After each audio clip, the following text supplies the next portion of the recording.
Noted in favor as well. Okay, and plans noted in favor. For the interest of anyone watching the live stream, we were in committee of the whole to consider matters related to the director candidate screening panel. We have now exited committee of the whole. No motions were formally moved while we were in committee of the whole. While we are out of committee of the whole, we are going to continue to keep director candidates out of the room because they have a conflict of interest with the motion that is about to be moved. So, Connor, I guess I'll move the motion. Okay. Deputy Speaker Small moves the motion presented on the screen. Can I get a seconder? Vice President Belling. The motion in its entirety reads, be it resolved that Council amends Section E2 of Procedure 31 such that its second sentence is struck out. Be it further resolved that Council permits the director candidate screening panel to include recommendations in the report. Be it further resolved that Council directs the director candidate screening panel to include their vote counts in their report. Be it further resolved that Council directs the director candidate screening panel to prepare relevant procedural recommendations for the April Council meeting. Is there any discussion on this item? President Mr. Humphreys. When the vote counts are included, it's just going to be a number, not who. Yeah. Any further discussion? Okay. If there's no further discussion, I'm going to move to a vote. Okay. Can I see all those in favor of the motion presented? Any opposed? Any abstaining? Would anyone like their vote noted? McGee noted in opposition. Small noted in favor. I'm just coming around to collect the reports. And did you guys get that part on the motion? Please, in favor of the motion. I will make sure.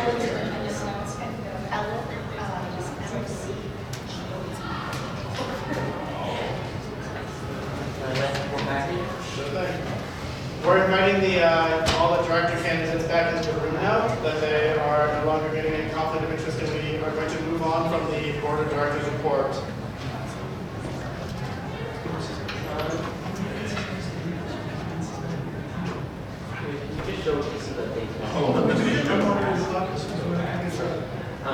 For all the director candidates in the room. You can now see here if you want to see what motion just passed it. Yes. We were in committee whole, we exited committee whole, and then after that consider this motion. You're supposed to invite us in before that. No, because you have a conflict of interest. But it can still be in there. Yeah. We don't. No, because it's at the discretion of the chair. The chair directed that the conflict of interest is resolved by being out of the room. What?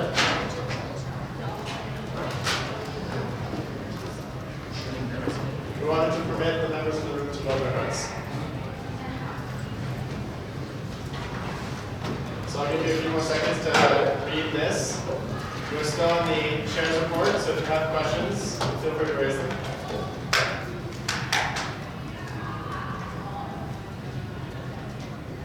Also, for anyone on the council meeting on moderated caucus, you can check that off. On your blue code card. Great, thanks.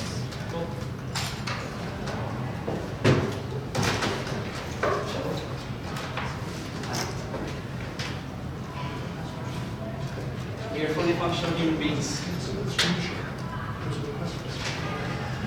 Okay. Seeing no further questions for Chairman Plant. I have a question. Director, sorry, Councilor Hunt. What was the procedure that you guys amended? The procedure was procedure 31, section E2, and the sentence that is highlighted on the screen was struck out. However, the report should not explicitly recommend any particular candidate or slate of candidates for election to the board.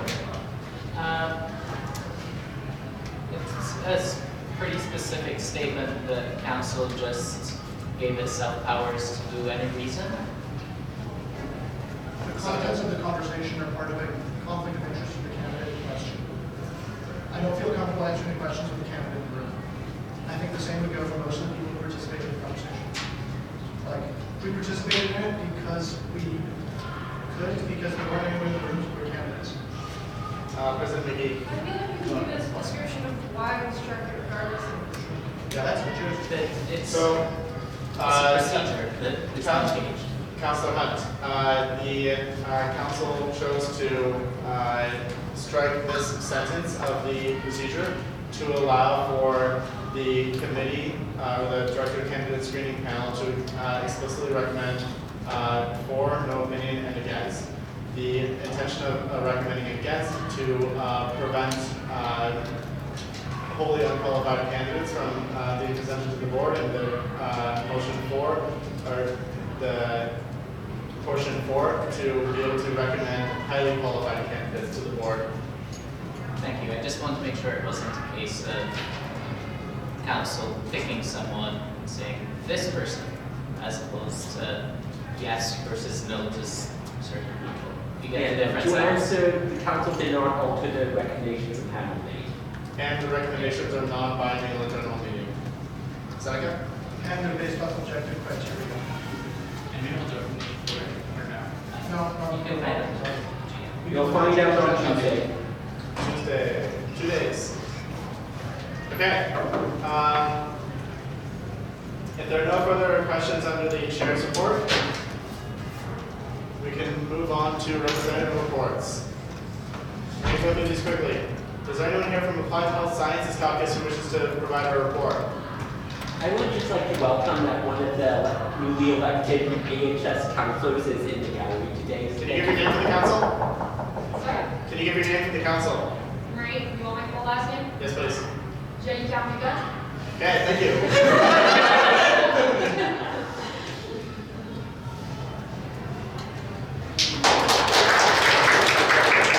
Thank you for showing up to a council meeting. We're happy to have you. Are there any updates from the Arts Caucus folks? Hi, Caroline Dack, president of ASU. We're starting our elections next week, so we're going to be getting in a whole new ASU team, and we're also hosting our first Arts Town Hall next Thursday. So we're really excited to connect with students, and also this is the first time this has happened in the 5 years I've been here, and I don't know if that happened beforehand. So we're really excited to try out something new. That's all from me, though. Thank you. Engineering Caucus. I have some updates specifically related to my role as senator.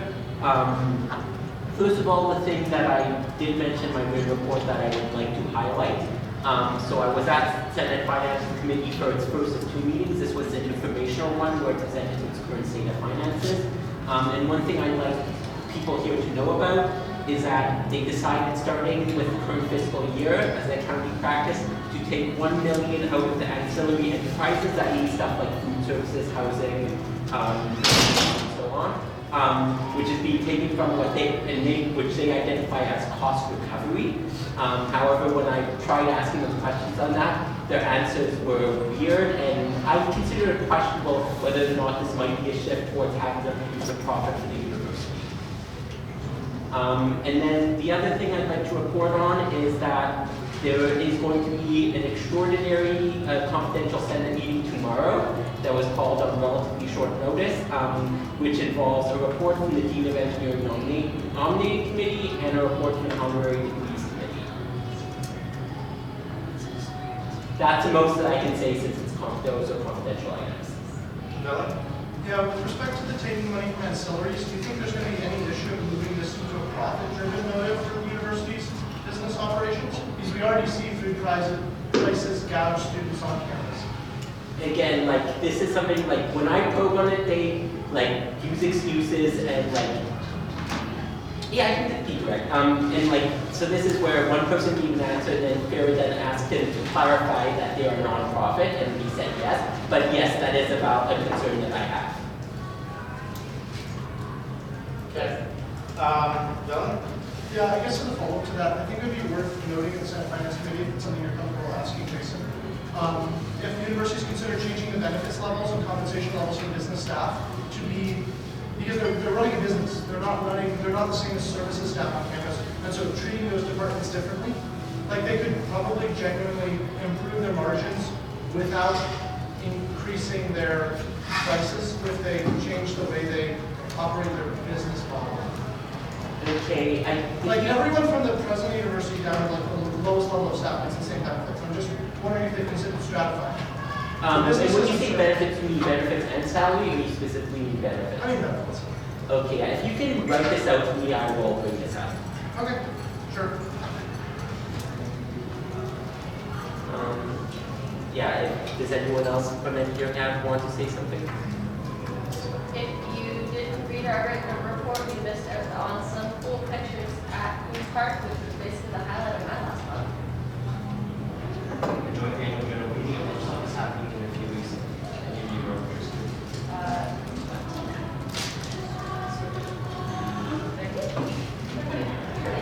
It's a Sunday. You guys are good. Any further updates from engineering? Okay. Environment caucus. Yeah, so we have a candidate to be to fill the last position on the council. Stephanie Emo, she said that maybe she would be here today. She's not here today. But yeah, moving forward, hopefully for next meeting, we'll have the third environment counselor. Other than that, ESS elections are ongoing, and that's about all I have to report. Okay. Mathematics caucus. Hi, so we recently had our board meeting where we discussed about the USA and Society Memorandum of Understanding as well as the Society Research Fund. Thank you to Michael and Senator who is currently not present, for attending Thursday's meeting to help explain to the Massa board about the legalities of those documents. In terms of events, important events, we have our Termly Pie Day coming up next Friday, which will be, so there will be 150 whole pies, so around approximately like more than 1,000 slices we serve to all students on campus. So the pie serving won't just be a math student exclusive event. Anyone is welcome. Please do share it with your students. Sorry, which day was that for? It will be on March 13th because March 14th unfortunately is a Saturday. I minus 0.1 day. Yes. How come it doesn't fall on March 30th? Oh my God. 3.0. Oh my God.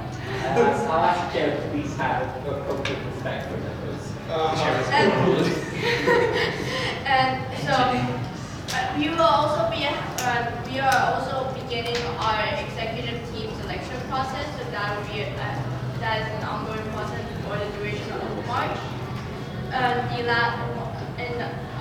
So there'll be a motion. I'll bring up a motion that was advised on during the board meeting in a while. And the last major event of the term is our Math Subject Winter 2020 general meeting, which will be happening on March 23rd, Monday from 5:30 p.m. to 8:30 p.m. It will be only exclusive to Math Sub members. However, sub counselors as well as the executive are more than welcome to come in as visitors. And so I have messaged Jason about a motion. Yep, it's here in the screen as soon as my computer loads in. Yeah, there it is. May I bring up a little bit of discussion, like just introduction about this? You should ask for a second. Yes. Can I get a seconder for the motion? Councilor Hunt seconds. Do you want to explain it or do you want me to read it out in full and then you explain it? Yeah, you can go ahead and now. Okay. Can you restate your motion? I'll send it later. It's huge. It's not an actual agenda, but I'll say It's it. You can copy and paste huge. Yeah. I'll send you the link. Whereas the Students' Council approved the constitutions of the various constituency societies of the Federation, whereas the Constitution of the Federation of Students, Article 8.75C of the bylaws provides for the regulation and oversight of the societies by council, whereas the Mathematics Society's full-time business staff salaries have been regraded following job description changes to the business manager and the broader context of the Federation's organizational restructuring regarding. Whereas, taken together with adjustments for opt-out rates and indexation according to the Consumer Price Index of Canada, a net new cost of $2.49 is presented, And whereas the Mathematics Society Board requests the Students' Council ratify its fee increments as the society lacks the capacity under its constitution to adjust its fees for fixed salary costs in excess of CPI. Be it resolved that, notwithstanding any provisions to the contrary, the Students' Council expressly ratifies the increase in the Mathematics Society fee of $2.49 to a new total fee of $14.79 as recommended by the Mathematics Society Board. And be it further resolved that the Students' Council directs the Mathematics Society to amend its constitution to provide avenues for adjustment of fees for fixed costs imposed by salaried staff. Your third whereas, that last was supposed to be regrading, not regarding, right? Yes. Cool. That was confusing thinking. Do you want to speak to this? Yes. So, like the motion stated, due to our business manager had a staffing degree, and so her salary has increased, as well as we took a look at our up-down rates. And then the board decided that it would be most appropriate not just for now, but also for the long-term plan to have an increase in our membership fee. And so we wanted to increase from our current fee, which is $12.25 to $14.79. Unfortunately, due to the high increase, we are unable to do so with a referendum due to our constitutional limitation and due to the timeline of this. And hence, I am bringing it to the council for you to help us vote on. Would the secretary like to speak to this as well? What Ina said, we will be, as the second process, we will be changing our bylaws to allow a general meeting to do this on our own. However, this was recommended to us that we go ahead and change the fee right now. Okay. Vice President Belling? Yeah, I would just note to council that fee changes already would only be taking effect for fall 2020, so there will be a 4-month period where the societies with full-time staff who are paying their staff so out of pocket before the fee comes into effect. So the society is already eating that, and if a delay happened for like a special general meeting or something for later in the year, that would put the society in a position where I don't think it would be financially advisable. And I double-checked all of the numbers for the salary costs and can confirm that the numbers presented relate to CPI and staff salary and remunerative adjustments for staff that come into effect from May 1st and for retroactive for the full-time staff member based on the regrade date of October 22nd, October 15th. Okay. Deputy Speaker Small. Yeah, I'd just like to poll every one of the Math Caucus members present here today to confirm whether or not they support this motion. And Garrett, can you please comment?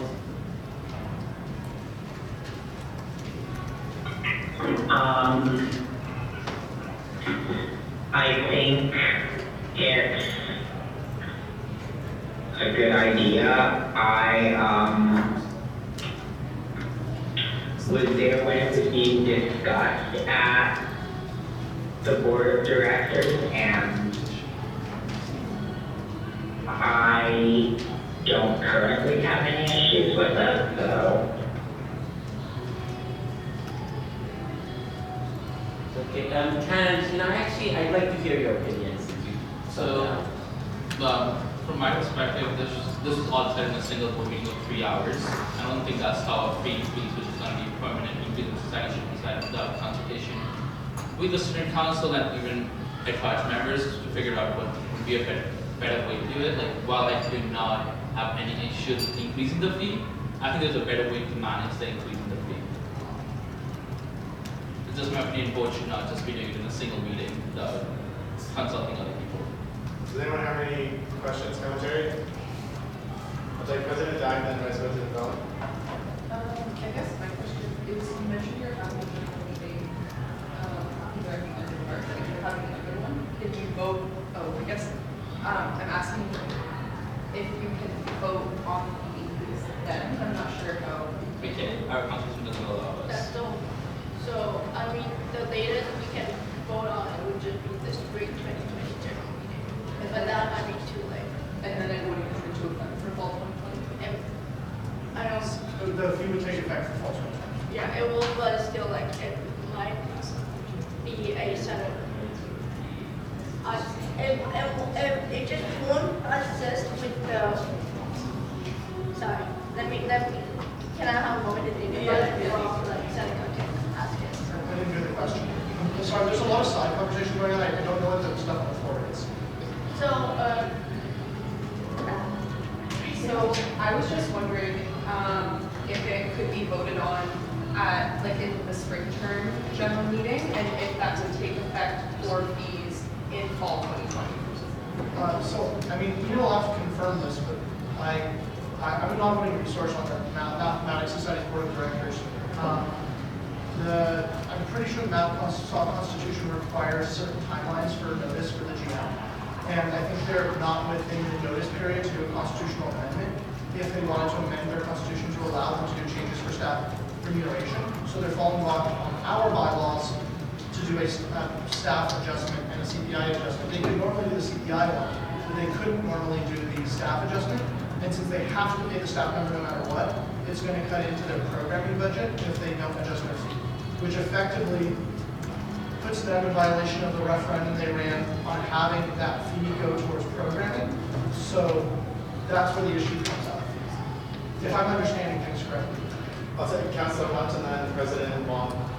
The potential alternative to increasing the fee and requiring that we change the constitution is that we change the constitution right now and change it in such a way that we allow the general meeting to increase the fee by this amount.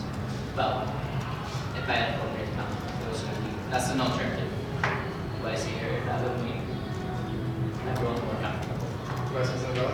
I would be uncomfortable changing a society's constitution at this meeting when it wasn't on the agenda with notice and when it hasn't been consulted on by the society's board. That society's board clearly made a recommendation for a fee increase because their constitution prohibits them from doing one for mandatory spending that they have to spend on their full-time staff. This adjustment is fiscally responsible. Coming to us because they lack the means to do something that they have to do legally is the only suitable alternative. If they had wanted to amend their constitution right now, I think they would have asked for council to do that. I don't think they're within their notice provisions for their GM to amend it currently without a special general meeting in the spring term anyhow. So I think asking them or directing them to change their constitution to allow for personnel adjustments in the future and giving them a one-off is a lot more satisfying in my mind than us kind of reaching in and changing their constitution for them on the floor without notice. That's my view on it. I would not vote in favor of a motion to amend Math Society's constitution. That's really good. That makes sense. Can I ask both yourself, Michael, and Seneca as well to comment on what potential paths forward there might be for potentially the Math Council as well? To comment if there is some sort of timeline that can be carried forward to have implementation for a fee increase of this magnitude for the winter term? I'll take Councilor Hunt and then Vice President Billy. That requires a referendum. You know, but currently, our bylaws would say that it requires a referendum.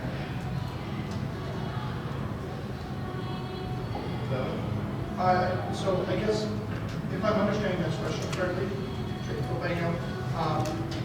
you mean in terms of approving it going to the Board of Governors, getting it on the fee statement, that sort of thing? I was also talking about the premise of potentially, do you have the ability to call a general meeting for spring, which would give you adequate notice period to change the Constitution in time for something to go to the Board of Governors for a week fee increase? The winter fee increase would have to be on the October Board of Governors agenda, which means that they need a month notice, would have to come in September, which means they'd have to have put the general meeting would have to make its decision before the end of exams, so let's say not in August, in July, which means the general meeting for MassSci would have to be called in June, which means they have to approve the constitutional amendment, their board and their council in May. It is feasible, it's just a lot to do for a brand new board and council. I saw after Garrett's Sharma, then I'll take Wong. Okay, I'll come back. Okay, Wong. Just to add, just like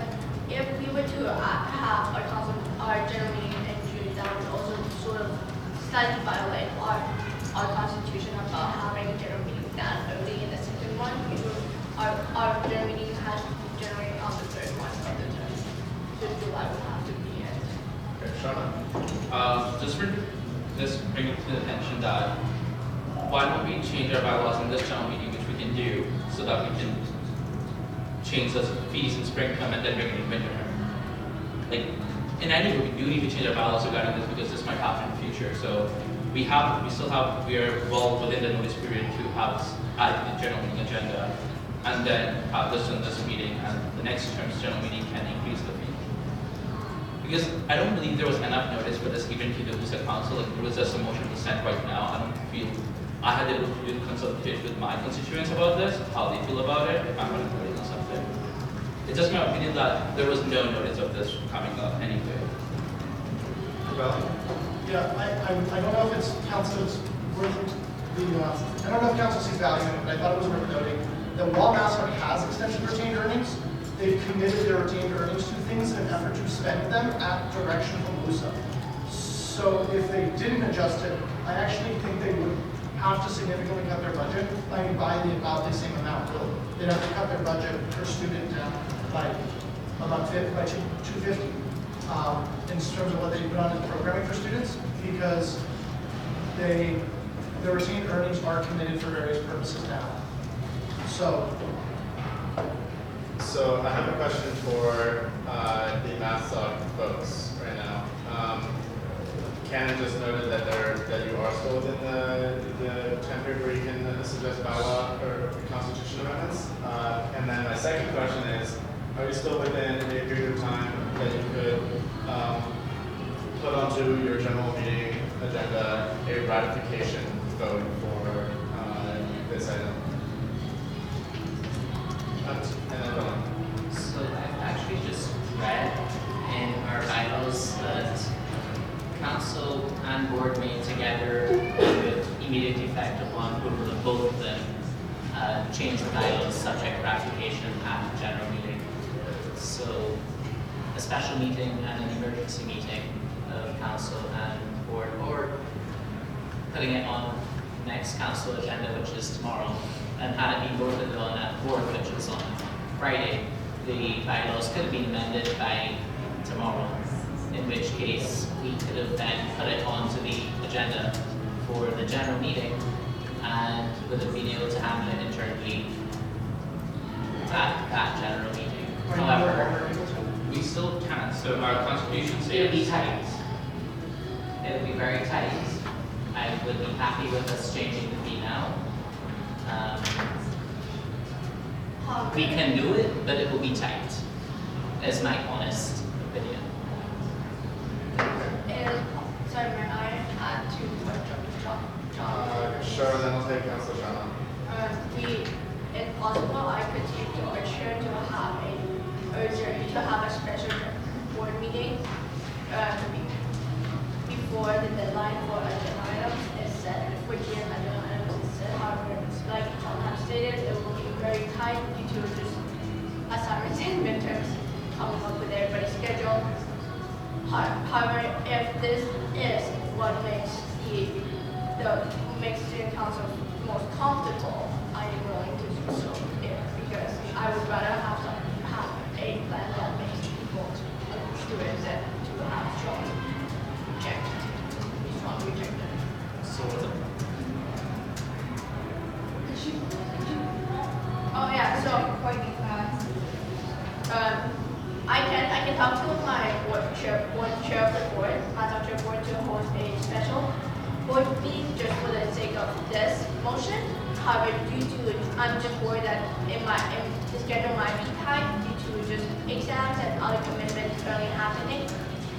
And then if we can have a straw poll to see what council has opinion on this alternative plan is, because I would rather have provide something that people are in favor of than rather than strongly against them.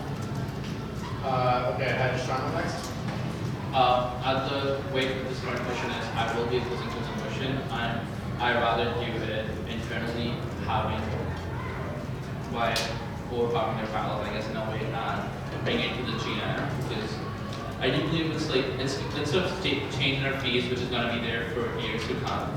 And I don't think it's worth us just 12 people in a room who I agree are the work maths up and they have the right to do that. Should be doing that without consulting students in general. Okay. Does anybody else have thoughts? I'll take Tom, and then if there's nobody else, I'll take Ellen. I think I'd like to delve into what you mean by consulting students. And the reason that I'm asking that is because what consultation would look like this for students is to say, we need to raise our fees in order to keep staff. And the choice is going to be between raising the fees to keep your staff or not raising the fees and taking cuts to other areas of your programming or your staffing support. And I think that we've seen that students will choose to keep their service levels and pay the additional fees. I would be cautious of not approving this fee increase because of the risks that it poses to MathSoc being able to maintain their service levels and their programming levels over the next year and beyond. And I think that for that reason, if this were coming to me as an engineering counselor, I would feel comfortable making an assessment about what my constituents would think on this choice of service levels versus fee increase. While I would have been fine with this before SCI came in, I also kind of have to see how an increase in fee without any kind of consultation from students might increase our opt-out rates. Because that is about, I know Seneca will have something to say about that, but... No, I just wanted to tell council what the impact on our fee would be if you guys didn't adjust yours. Because we're liable for your staff. Let me just finish and then you can do that. And I don't, like, as I've said before, I don't think a 3-hour board meeting without much discussions about this and before that is worth approving this. Like, you cannot change a fee a 3-hour board meeting. I don't know how much time was spent on this and that meeting itself, but I just feel I would be more than happy to have it be change our bylaws and get it to the GM and be done with it. Okay, we have Valley, then Hunt, and I'd like to wrap this up in the next 3 minutes. So I just want, I guess, a couple minutes. One, a question for Math Council to think about is, I mean, I'm going to take direction on voting for this from Math Council, particularly the MathSoc president. You're going to have to be paying for this either way. Megan brought up a good point that if it's not being paid for, you're not doing the fee adjustment, you're effectively cutting your programming budget by $250 per student, or $249, which is a substantial change in service levels. The students did vote on the referendum to have those service levels. The other element of it is, if you don't cut your service levels and you don't raise your fee, then the impact on the federation that the council is effectively permitting to move forward is a 48-cent adjustment per student. Like, we'd be cutting our budget by 48 cents per student to pay for your staff. And we are legally obligated to do it, so I'm not saying I wouldn't. I'm just saying that I much prefer MathSoc cover MathSoc problems. So that's a $30,000 cut there. So, first of all, I do disagree. Can you speak up, please? First of all, I do disagree with you there, Seneca. Slightly, MathSoc would end up cutting their service levels to make up for it. It would have come out to the Federation. But I do support this fee increase.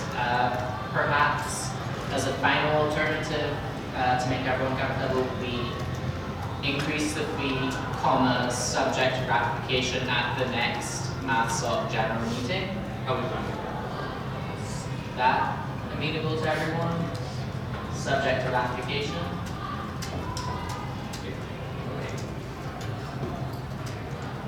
I would like to hear Seneca's opinion on this. So subject to further ratification by the MathSoc general meeting? Yes. Yep.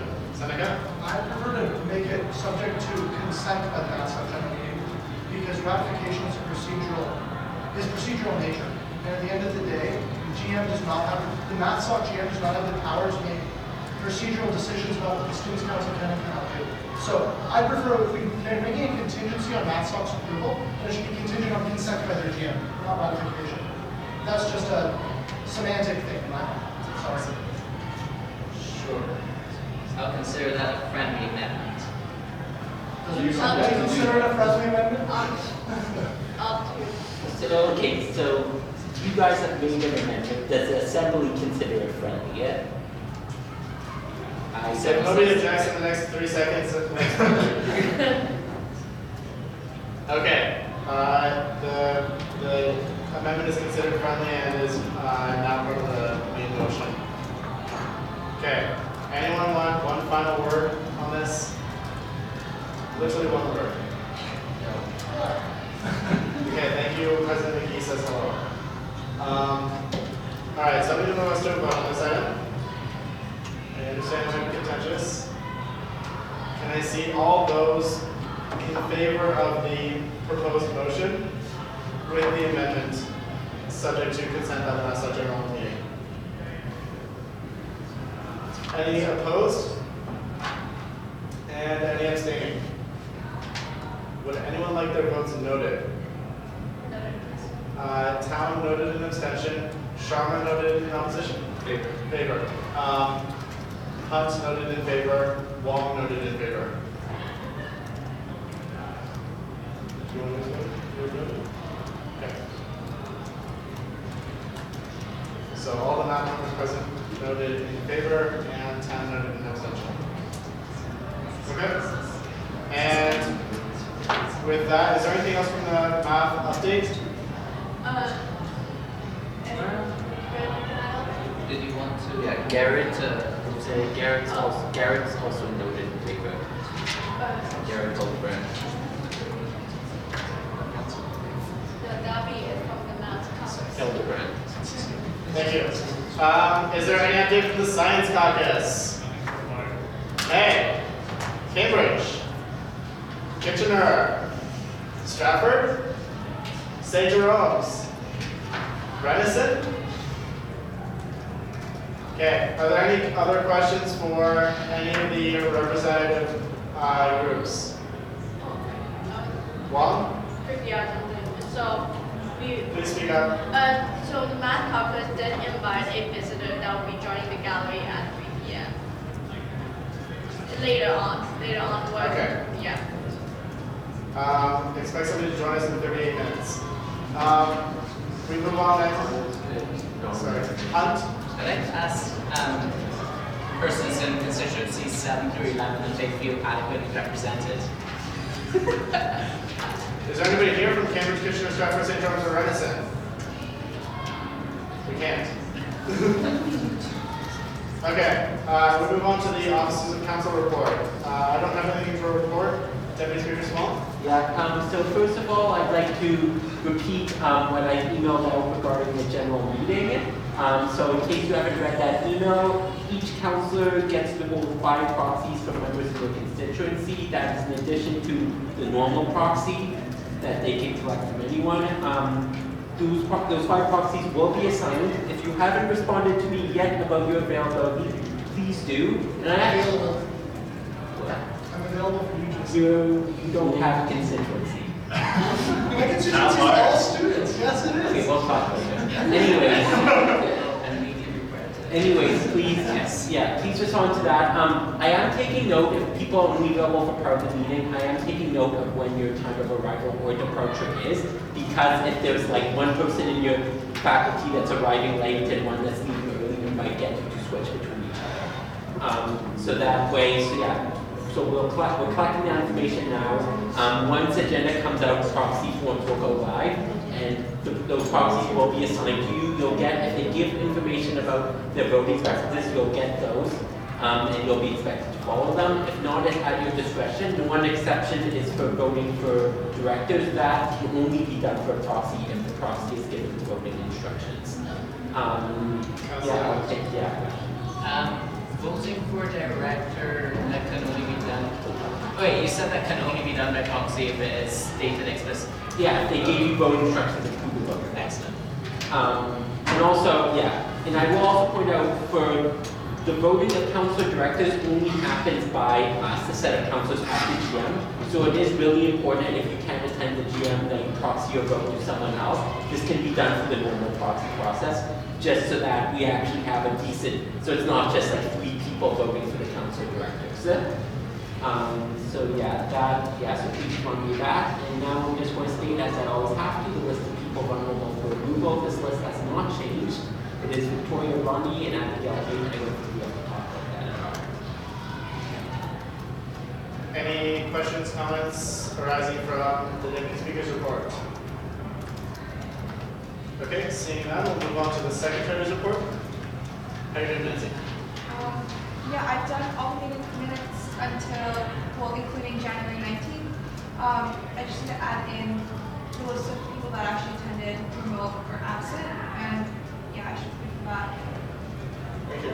Edward, anything to report? How are the January 2019 minutes coming, Jason? Poorly.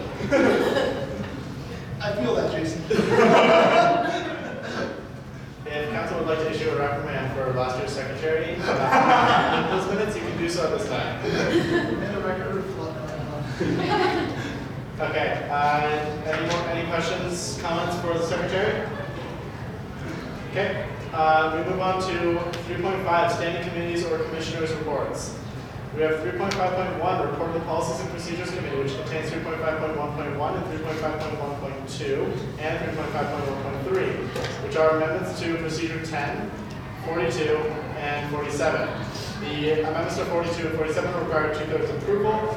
Is anybody opposed to me taking these all at once and we'll just have 2/3 approval on all of them? I do have one. Hearing no opposition to that, we are going to consider all of items 3.5.1 together, and they will have a total of 2/3 approval requirement. Can I get a mover and seconder? Deputy Speaker Small moves. Vice President Garrett's seconds. So going through, so for procedure 10, committees and council, the changes are mostly minor. One key change we've made is fixing is that for the last 3 years we've had as one-off motions allowing committees to fill their own vacancies. We've now put that in the procedure as a permanent thing, since it's a practice that seems to have worked well. But as you can see in the document, the terms for that are once council's done its initial election, committees can fill their vacancies subject to council ratifying them at the next meeting.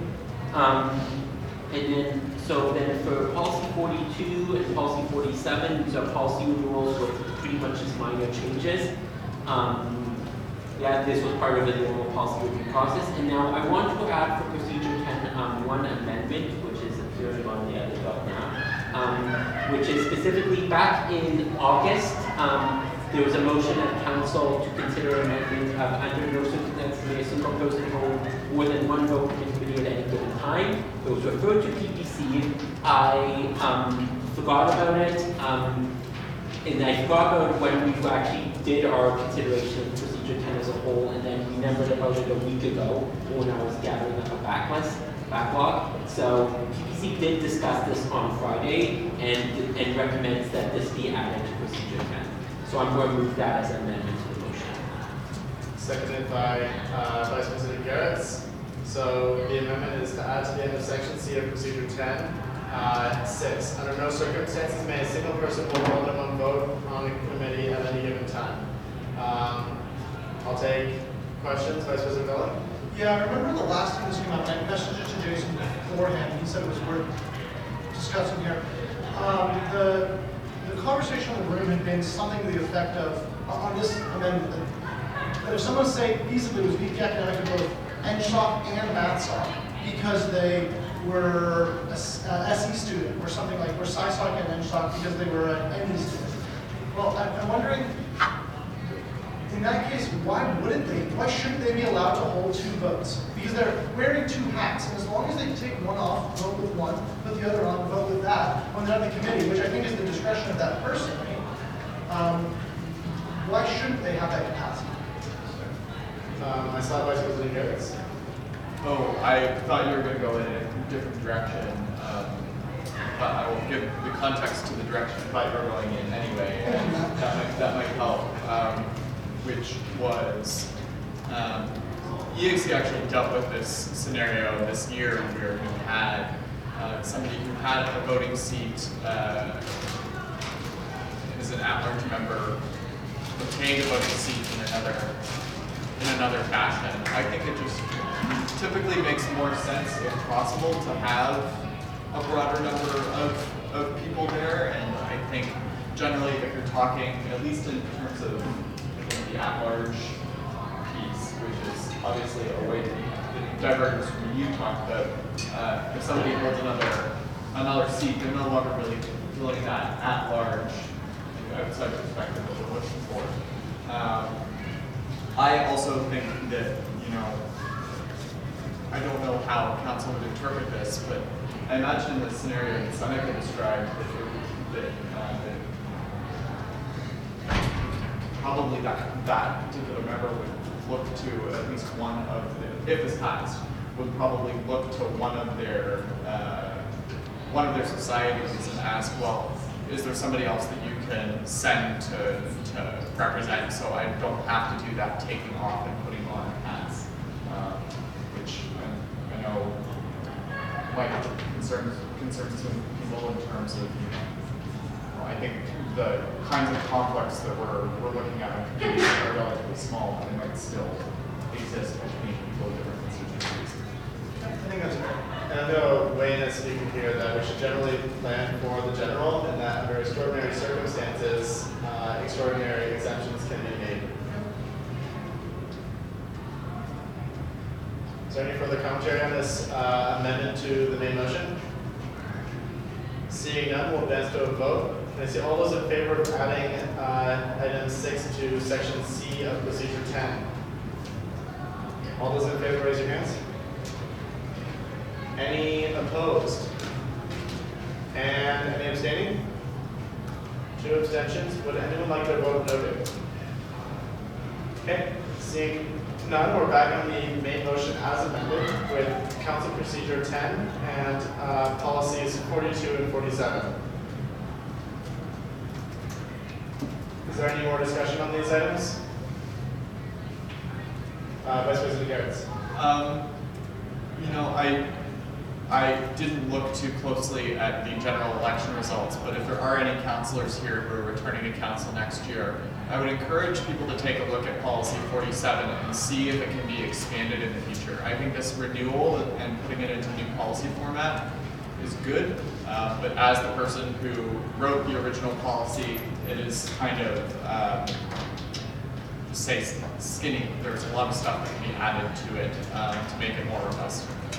I suspect that there might also be opportunity to add more once the USID General Assembly approves their new policy on sexual violence, or gender-based and sexual violence prevention and response. Just a suggestion. Yep. Vice President Valley. Yeah, just one quick comment.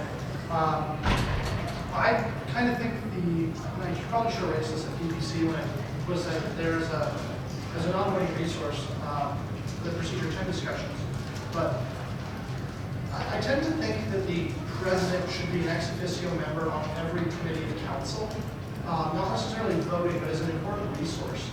And I'd like to make that suggestion if council finds it palatable.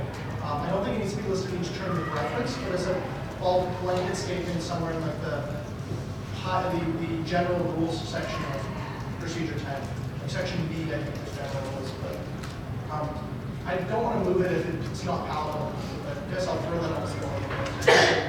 Okay. Does anyone want to ask questions or raise commentary about making the president an ex officio non-voting member of all committees of council? I'll take Small, Yang, Hunt. I don't really have a big issue with it. The one problem I have with it is it might suggest to a future president that they need to be attending all these meetings, which might not be a good use of their time. Because that's the suggestion given. Yang, Hunt, Wong. So similar to don't you're normalizing the need for president every committee. I don't think they need to be a co-hosting council, for example. But there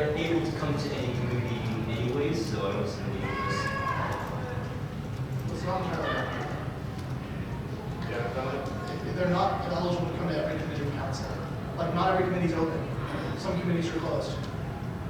And if you're doing endowment fund awarding and things like that, like, and yes, they're a director, but like, there's separate things for the endowment funds than there are other. I would rather solve the you don't have to come to every meeting problem by saying the president is not required to attend every meeting, but shall be considered ex officio meeting member of all committees to be available as a resource at the requirement where they are not already a present voting member, or something to that effect. Okay, I'll take, well, I have Hunt and Long, and I'm adding the town. Anybody else want to add to the speakers list right now? Garrett's. Okay, go ahead, Hunt.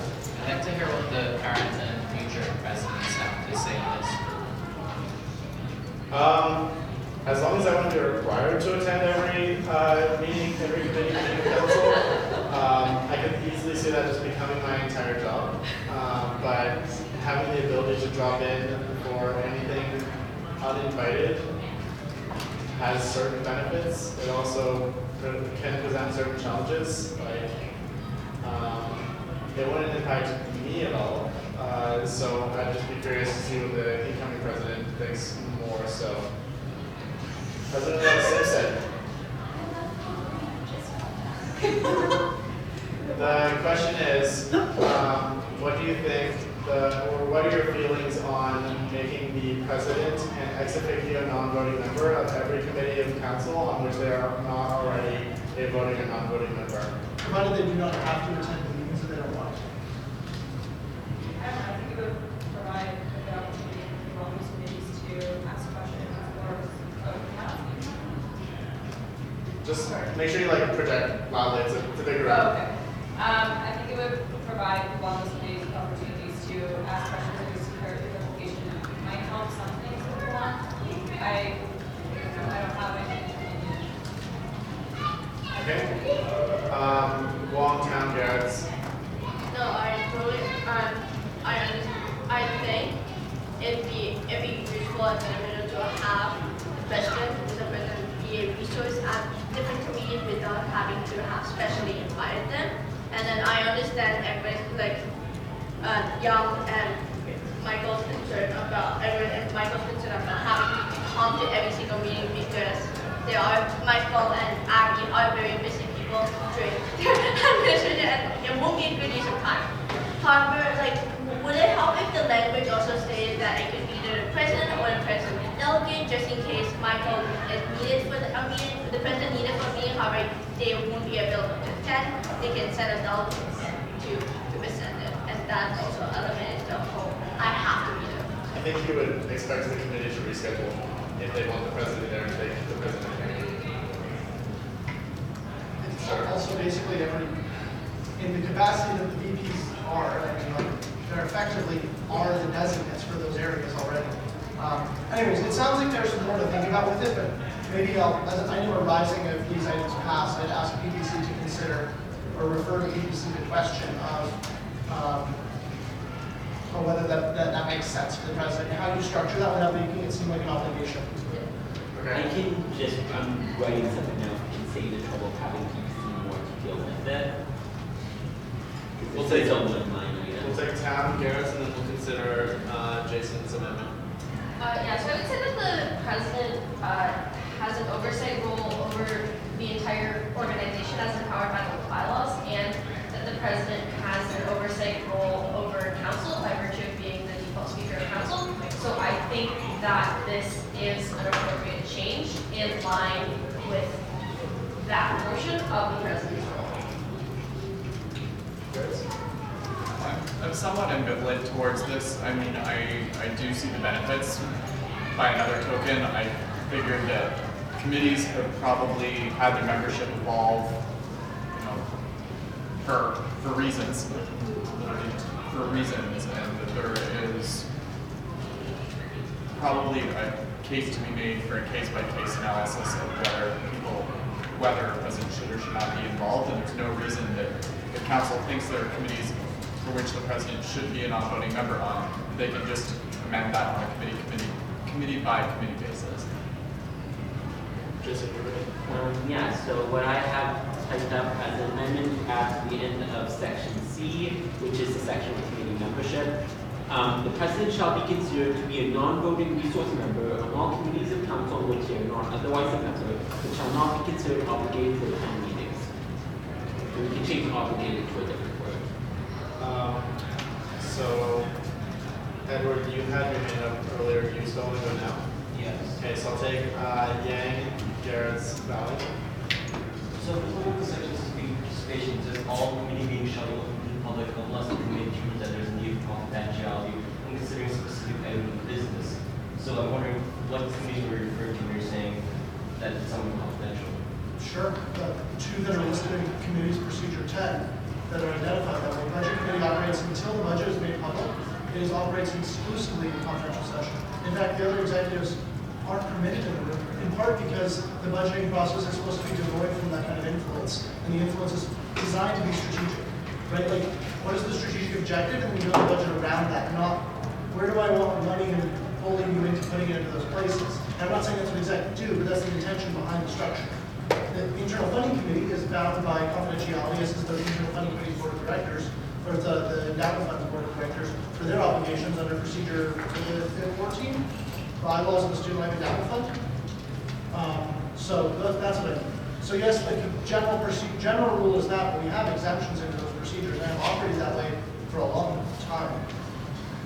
And I don't think those are the only ones either. Committee of Presidents receives confidential information, right? Like. Okay. I had Garrett's Valley and then Trevor. Commenting specifically on the amendment, I'd be curious to see if there are any committees where the president is currently a non-voting member, but where attendance is expected. And if that is, or where the speaker is, which might provide some weird overlap, where suddenly a committee where the president's attendance is expected as a non-voting member, suddenly they are not expected. And I don't know. Michael might have the best to comment on that. You know that on the EAC, the president and speaker are listed as non-voting members. That's right. Correct. So, I can't think of anything off the top of my head. Valley and Trevor. Yeah, I was just going to say for that item, the only change that I'd make is, maybe I can actually type it on my phone. Would be those meetings. Just narrowing the scope to what the the sentence was. But otherwise, I think your change makes sense to me. Okay, Shana? Question to Seneca. He said like. Can you speak up, please? Sorry, yeah. Question to Seneca. As he said, like BSC office and strict confidentiality until the budget is minimally except the VP is not allowed to be there. So how would that affect? How would this change affect that? I actually think the input of the president though is a value there. It was like a value add, right? Like they set under the bylaws, you're supposed to set a strategic director, implement the strategic direction from the board, and guide that along, right? So I would want the budgeting process to be more strategic, and I think the president doesn't have to be at all the meetings, and likely will not be because of time and workload considerations already. But that kind of ability to participate is, I think, important, especially as the budget committee considers other budgets as well, not just the organizational budgets, the administered budgets, the orientation budget we just approved, right? That kind of opportunity for making sure strategic objectives are being met by being able to audit is useful. Just a general comment. I'm fine with this. Okay. Any commentary on the proposed amendment that is on the screen right now?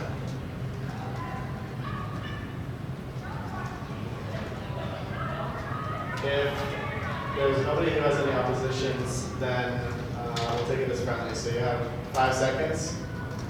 I asked a question. Yeah. Split the question to 2 minutes. No, the first amendment's already been deemed friendly, so you're in opposition. I'm in opposition. Okay. So we have a member in opposition, so we're going to take this to a formal vote.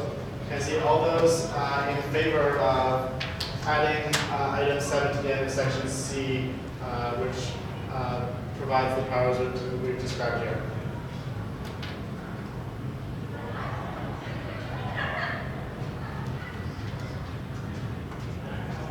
Okay, can I see all those opposed? Any abstentions? Okay, would anyone like their vote noted? Edward? Yes, sure. Dan noted in opposition. Voted an abstention. And Small noted an abstention. And the amendment carries and is now part of the main motion as amended. Any further discussion on the main motion as amended? Seeing none? Valley? I just, for confirmation on the, oh, sorry, I misread, I thought this was the misaligned. I thought we bundled all of them, not just the sorry. So the bundle is all the items under 3.5.1. So procedure 10, policy 42, and policy 47.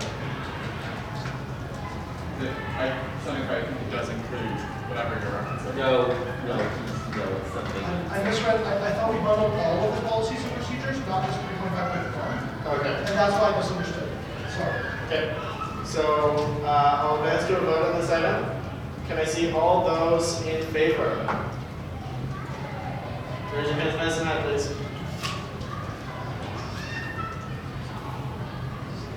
Any opposed? And any abstentions? Okay. Would anyone like to vote noted? Okay, the motion carries with more than a 2/3 threshold, so we're good to go on these. And we advance to item 3.5.2, report of the elections and referendum committee. Item 3.5.2.1, by-election dates. For information, see Appendix G for a memo regarding the by-election called to fill seats remaining vacant following the general election. Does anybody have anything to talk about for this? Okay, so we'll move on. Item 4, business arising from the minutes. Item 4.1, student refugee program policy. Consider me the mover, please. Okay. The proposed policy was received for first reading by council in January and was referred to PPC. Amendments have since been made based on stakeholder feedback and PPC's consideration, and PPC is recommending the adoption of this policy. The motion will require a 2/3 threshold for approval. Be it resolved that council adopts the proposed student refugee program corporate policy as attached in Appendix H. Vice President Belling moves. Vice President Garrett seconds. Vice President Belling? Sure. So at the high level, the policy tries to prevent us from going into the position we were in what, September, October, Jason? September, probably, when we had to do a 483% increase to the SRP fee, give or take a percent. That sort of financial mismanagement is concerning, and council at the time had directed that I try to build structures to prevent that from happening again. So I spent a good deal of time trying to put together what a procedure on that might look like, what the budget requirements are. So for those societies in the room, you'll notice that the budget requirements for our SRP have been made to be aligned with those of the societies, where the budgets have to land on my desk within the first month of the term for the fees to actually be dispersed to the student refugees. Currently, there's zero budget requirements. Somehow that slipped off the radar the last 3 or 4 years. So we were spending the account into overdraft each term and then borrowing money against the general fund, and we couldn't do that with SCI. So this policy tries to set the frameworks for what that looks like, as well as gives powers to the BPOF and the other program administrators to put the stops on spending if we're not in a position where we can spend money anymore. So I don't mean cases like where we have fees coming in, but currently the bank account is super low. I mean like cases where we don't have fees coming in and the bank account is super low. So like it tries to structure that a little bit. It complements and supersedes the SRP's local committee's constitution, and generally, we consulted on extensively with all the program partners from the provost office to Ian Rollins from the Waterloo International, ADP International, I think, to our friends in the colleges who help us administer the program, to our own internal accounting and finance team, as well as Dave McDougall, the director of the student experience, who has kind of championed the program the last number of years. So I think it's a really good direction. Everyone was really fond of the policy and the directional changes to try to put us in a good position. And I can't guarantee it will completely stop us from running afoul of that program in the future, but I think we will be much less inclined to, since there's now structure around how this program works better. So If it's any consolation, the referendum that we made in 2006 required that the Federation regulate it, and we didn't have a regulatory structure for it, so now we do. Years later. Okay, second or next? No. Okay, so I'll take a speaking list. I saw Hunt first. Anyone else want to get into the speaking order? Lindstrom Humphreys? Okay, so we'll go Hunt and then President Lindstrom Humphreys. It was mentioned that minor amendments have been made by PPC to this since the original version. What were the amendments? Well, really, both of the amendments were made with Seneca's consultations. By the time it got to PPC, it was really just like procedural level stuff. Okay, so I think Seneca would be better at this. Yeah, the only thing I'd supplement to what Jason said is that the committee wrote the more bureaucratic sides of the policy, so things like the summary statement and what classes of policy types it was under policy 0, and the date it would go into effect if approved by council, those sort of things. And general proofreading. Yeah, and general proofreading, because I definitely had some grammatical slip-ups throughout it. I'm not great at maintaining my tenses. Yes. Nothing substantive then throughout it? At PPC then. Okay. President Lindstrom Humphreys. It's nice to see that this now has like proper format to follow. I'm a little bit shook that it's been 3 to 4 years of just like just existing. So it's nice to have like an actual guide on how to be remembering. Thanks.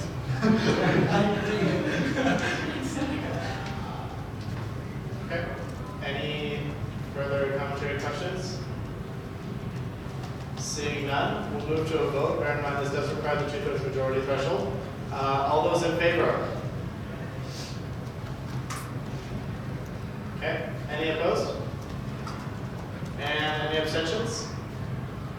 Motion carries unanimously. Thank you. We move on to item 4.2, amendments to procedure 23. Proposed amendments to this procedure were considered by the council in January and were referred to PPC. Matthew Garrett has since revised his amendments in response to councilor feedback, and PPC made some further changes to the amendments, leading them to recommend adoption on this item. Be it resolved that council amends procedure 23, currently entitled review of memberships with external advocacy organizations, to be renamed to review of memberships with external political organizations as attached to the Independence Act. Submitted by Matthew Garrett, can I take as the mover? Okay, Seconder, Deputy Speaker Small. Would you like to introduce this? I'll just speak briefly on it. You've seen this document before. There were some concerns, especially around, some consistency throughout the document as well as grammatical changes. Those have been made. There have also been a small set of substantive changes made specifically under 3A3,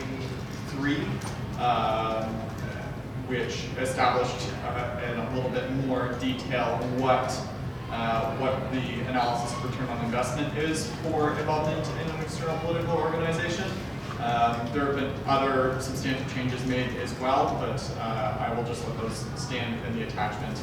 And if anybody has any questions, I would be happy to comment on them, as I'm sure Jason would as well.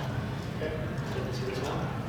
I think you've heard enough about it. I think it fixes many of the issues that we had last year with political organization review, and now it's got into a good state. Okay. Vice President Belli? Yeah, I really like the interim update of that. I think that's a nice solution to not doing the review every 2 years. I don't want to put words in Megan's mouth, but I imagine she's probably thankful she doesn't have to kickstart one now. So. I was supposed to kickstart one in January. Okay. Any further commentary?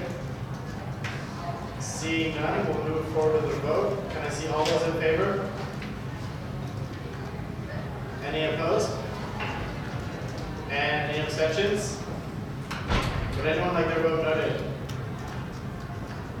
Okay, motion carries with 2 abstaining. We'll move on to general orders. 5.1, ratification of general election results. Be it resolved that council ratifies the results of the winter 2020 general USA election as reported in Appendix J, with the exclusion of all candidates listed in the report as not having submitted a report of campaign expenditures. Submitted by Jason Small. Can I introduce the mover? Can I get a second on this item? Matthew Garrett's. Take it speaking well. Yes, so I think other than the issue of expense reports, I don't think there's anything else in there I need to explain. The results are clearly documented, as are all the allegations that were received. So about that subject, at the time that I originally got this report from the CRO, there were 12 candidates that didn't submit an expense reports, 9 of whom were elected candidates. And for the record, I'm including both elected and unelected candidates in this and in the exclusion of this motion because of the chance that if an elected candidate steps down, a candidate that wasn't elected before May 1st, a candidate that wasn't elected could take their place. And anyways, since following discussion with the other officers of the council, a decision was made to give candidates that didn't submit an expense report one last chance to do so. So last Saturday, I sent an email to these 12 people clearly stating that not submitting an expense report would result in them being taken away from being able to take office. And I gave them a chance until 4 p.m. Thursday to submit an expense report, or if they didn't have any expenses, a declaration saying that they didn't. Between that point on Saturday and when the agenda was sent out last Sunday, 8 people responded that they had no expenses, hence why they don't appear on the report that was released with the agenda. Since then, I was between then and like the deadline, I received one more response from Alden Lobo. So I'm now going to move an amendment to add except for Alden Lobo to the end of this motion. Okay. Seconded by Vice President Garrett's. We are now on the amendment. Is there any discussion on the amendment? I'll take Sharma, Garrett's. I want to recommend this person from the math caucus. To be clear, this is not an elected candidate. Yeah, but like I have not seen them even in nominations. Like even like the candidates who were running. They were. Where? Where did they come We from? double check. Did they draw before? Sorry, President, let's run this. Alden Lobo is part of the engineering caucus. I think he might be a software student. No, he's not. He did run Was under math. was he mislisted in this report? He's in now. He's definitely in the engineering caucus. I mean, you guys do math, right? Let me check the full If he one. was eligible to put his name in, then he has to be registered with faculty of math as well. He's in engineering. Okay, the true test. What does he recognize as height? No, I'm engineering. Sorry, I'm looking at the long form results. He was actually candidate for engineering council here. That was You just heard it. So, Jason made boo-boo. well, he or this CRO. Somebody made boo-boo. It was blasphemous. Matt? I was just gonna ask for clarification from Jason by putting except for, sorry, I forget the candidate's name. Alden Lobo. That is specifically to indicate that because they said that something is coming, that they would not be. No, because it's if you look at page 3 of the elections report, where there's delinquent expense reports, he is one of the 4 names listed. Because as of when the agenda was sent, he had not submitted one, but now he has. And so that would be with the exclusion of all candidates except for Alden Lobo. So it's not the addition of, it's the replacement of. He would be. It's the ratification of all candidates Except for those listed and except among that, so the double negation. Of Yes, all that of is them. what I was originally Yes. seeking to clarify because I figured that if it was confusing for me, it was probably confusing for. To be clear, the way I've actually written it out will be without an additional comma, so that it should read in writing clear. Thank you. Sorry, I forgot my speakers list. Who wants to speak next? There we go. On the amendment. Everybody? Okay. So we'll move to a vote on the amendment to add except Alden Lobo to the end of this sentence. Can I see all those in favor? With amendment? This is explicitly for the amendment. Okay. Any opposed? And any abstentions? Okay. The motion carries unanimously. Thank you. We are back up to the main motion as amended. Be it resolved that Council ratifies the results of the winter 2020 general Musa election as reported in Appendix J with the exclusion of all candidates listed in the report as not having submitted a report of campaign expenditures except for Alden Logo. Any discussion on this item?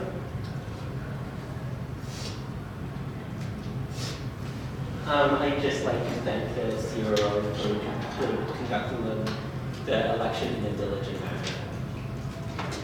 You did an excellent job. He's not here. We're applauding for nothing.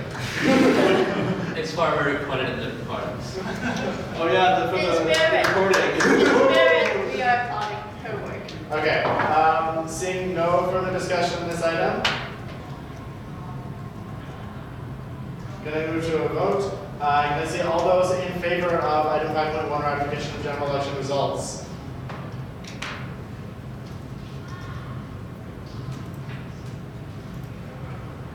Any opposed?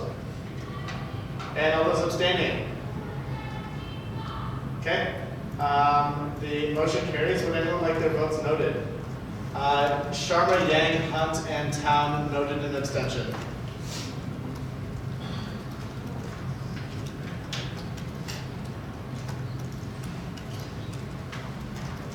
Good. Okay. And we move on to item 5.2, amendments to policy 20. This motion will require 2/3 approval. Be it resolved that Council amends corporate policy 20, external political organization membership, as attached in Appendix K, submitted by Matthew Ferris, Cantig as the mover. I need a seconder. I'll take Councilor Hunt as a second. Matt, do you want to introduce it? Sure. So similarly, this is something that you have seen before. Similarly, there were concerns. The predominant concerns were the absence of an amendment that had been made last March, I believe, to the policy, but that was not incorporated in the new policy format. That has been incorporated. Other than that, things remain very similar to where they were. This has not gone through PPC. This was tasked specifically to rework and resubmit, so I did so. Councilor Hunt, would you like to speak as the seconder? Okay. Is there any discussion on this item? I'll take Vice President Belling. Anyone else? Go ahead, second. Thanks for adding this section back to that. That was it? I think the policy reads really well. Okay. Seeing no further commentary, take this to a vote. All those in favor of the policy amendments? There's a little that one. Any opposed? And any abstentions? The motion carries with one abstention. Would anyone like their vote noted? Okay. And we move on to item 5.3, removal of a director for absenteeism. This is a notice that this motion was withdrawn. Councilor Sharma had originally submitted a motion to remove Director Palmer from office in accordance with Article 7.92 of the bylaws, citing a high level of absences from board meetings. Following submission of this motion, Director Palmer was notified of it, leading him to choose to submit a resignation as director effective March 7th. As such, the purpose of the motion has been effectively accomplished, and the movement has therefore agreed to withdraw it. Any questions on this? Okay, we'll move on to item 5.4, reporting of director attendance. Whereas, in accordance with Article 7.92 of the bylaws, student council has the power to remove a director. Whereas council respects the decisions of directors to reasonably act in their estimation in the best interest of the corporation at all times, and therefore council should only consider removal or penalty of a director in cases of truancy, chronic absenteeism, or other exceptional circumstances which prevent the execution of their responsibilities on behalf of the corporation's membership or unambiguously exhibit failure to fulfill their obligations and duties as directors. And whereas the chronic absenteeism and truancy of directors and their obligations to the board and various committees would have gone unnoticed had not been for council asking for these attendance records. Whereas the board meetings attendance records should be readily available to the council, and councilors should not have to go looking for these records themselves. Whereas the chair of the board of directors is an ongoing resource member of the council and expected to attend all meetings and provide a report at every regular council meeting. Whereas it's the job of the chair of the board to report on directors' attendance to the council and advise them to advise the council on these matters. Whereas the attendance records should be part of the chair's report, the chair should bring any chronic issues to the council's attention. And whereas there should be set standards for attendance for board of directors, be it resolved that PPC is tasked with to amend procedure 9 to require the chair of the board's report to include the board attendance register, and that the chair of the board provide an update on the attendance and participation of directors at board meetings to council at each regular council meeting. And be it further resolved that PPC is tasked to draft a procedure for the attendance of directors in consultation with the chair of the board. So McKinnon, Sharma, can I take as the mover? Okay, Sharma moves, seconder. Wong? Do you want to introduce this, Sharma? Sure. So I read this pretty comprehensive, so I'm really happy my able to say that so quickly. But just in general, I believe we have set standards for councillors' attendance in the meeting. We should have similar things for board members, especially when they are like fiduciaries of the organization. They should also have set standards and probably be held to higher standards than just councillors. And the second part was I believe that since it's the job of the council to make sure that board is doing their job and have that oversight, I believe councillors should be regularly updated about what the board directors are doing, whether they're attending the meetings, doing their job. So I believe we should have a procedure for having a certain procedure for the attendance of board of directors in the committee meetings and general board meetings, along with having the chair include the updates about any absenteeism or chronic absenteeism of the board, which contradicts to the system. Really happy about that. Okay, well, the second one just speaks to the item. Yeah, I basically kind of said exactly what I want to say, just that board of directors is a very, very important duty beyond the board, as well as considering that this is a board for a legal organization, so not only on top of general responsibility, but also legal responsibility. And I think it would be unfair for those candidates who would like to be on board but was not recommended or voted on board, that the people who have been voted are doing the duties professionally. Thank you. I'm going to take a speaking list on this item, as I mentioned that many people want to speak on it. I'll take Connor Plant first. Does anyone else want to be added to the speaking list? Belling? Okay.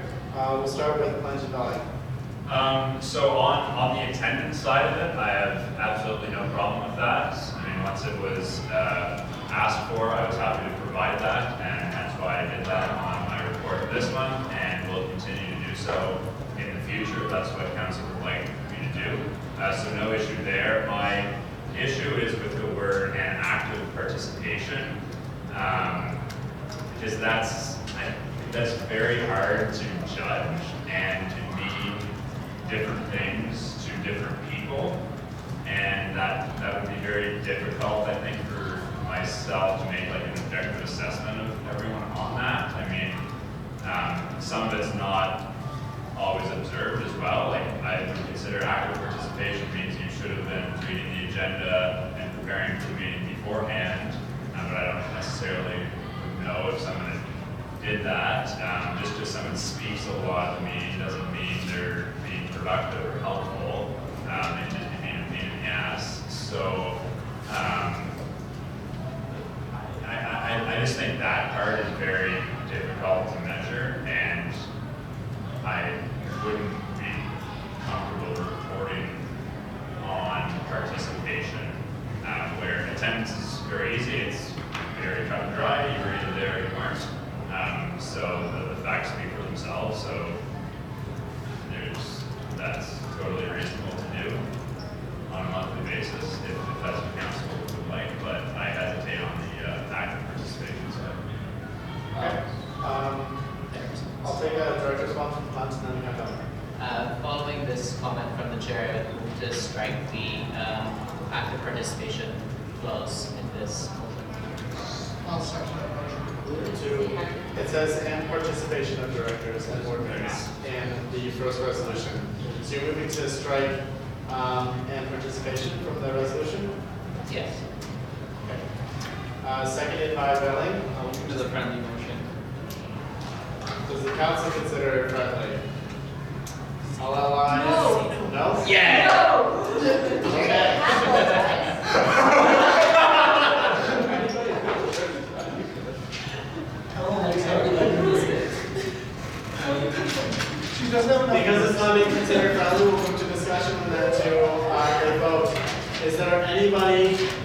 who wants to speak to the amendment to strike and participation from the first resolution?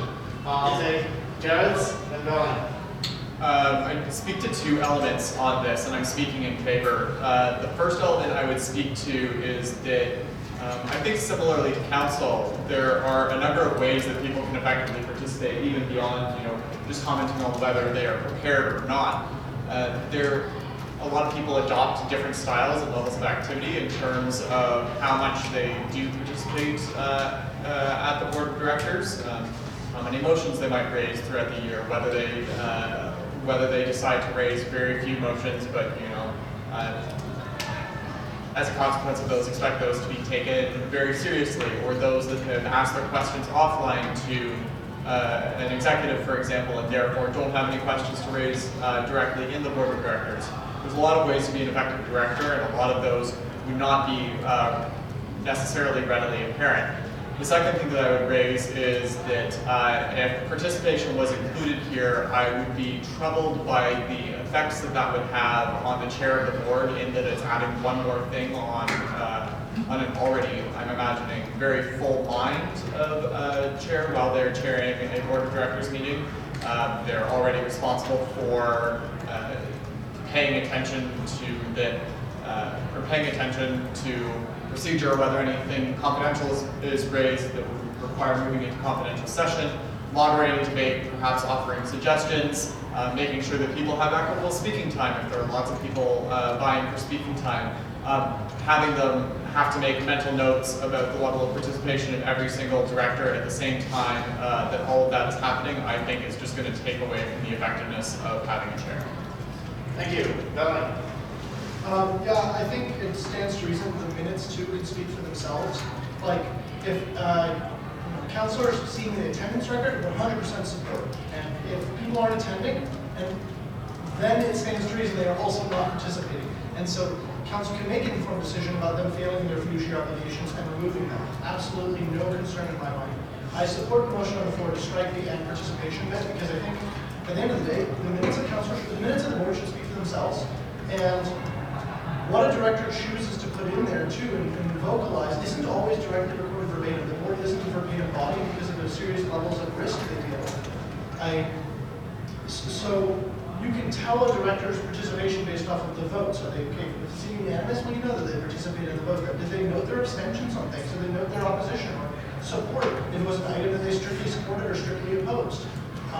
Those elements become important too, because if you frame if a narrative gets framed after the board makes a decision, all directors are expected to support that decision. Whether or not they liked it beforehand, they have to like it afterwards, because that's the board's direction. However, they could have put in their thoughts before the board has made that decision, and so now you have an idea. You also have a window into what the dialogue in the boardroom is like, and where there might actually be difference of agreement. It becomes important in how something gets implemented, even if it's adopted, right? I hesitate to make that a requirement for the chair of the board, not just because of Matt's workload, but also the significant risk associated with it. Especially if you have someone in this chair that might not like, I don't think everyone's going to be as objective and fair as Connor has been in his assessments of things, but I think that there's a serious opportunity for risks at the council if those sort of things get shared. And I think it could have a silencing effect on directors actually speaking up and participating in the board.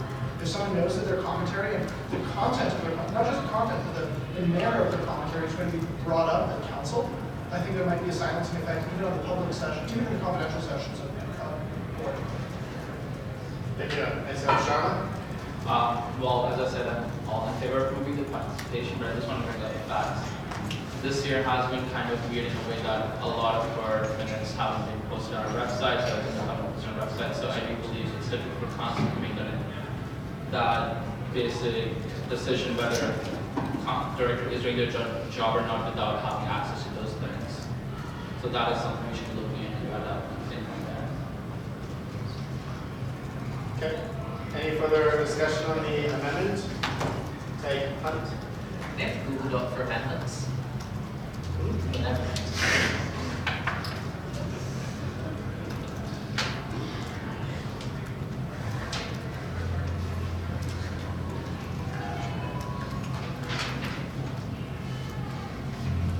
I withdraw my statement. Okay, seeing no further discussion, we will move to Can I call the question? vote on the item. I didn't recognize Councillor Hunt, so we're moving to a vote. All those in favor of the proposed amendment to strike and participation from the motion? Any opposed? Any abstentions? Okay, motion carries with 2 abstentions. Would anyone like their vote noted? Sharma noted in favor. And we're back on the motion as presented, or as amended, sorry, with and participation struck. Is there any further discussion on this? Next up on the list I have.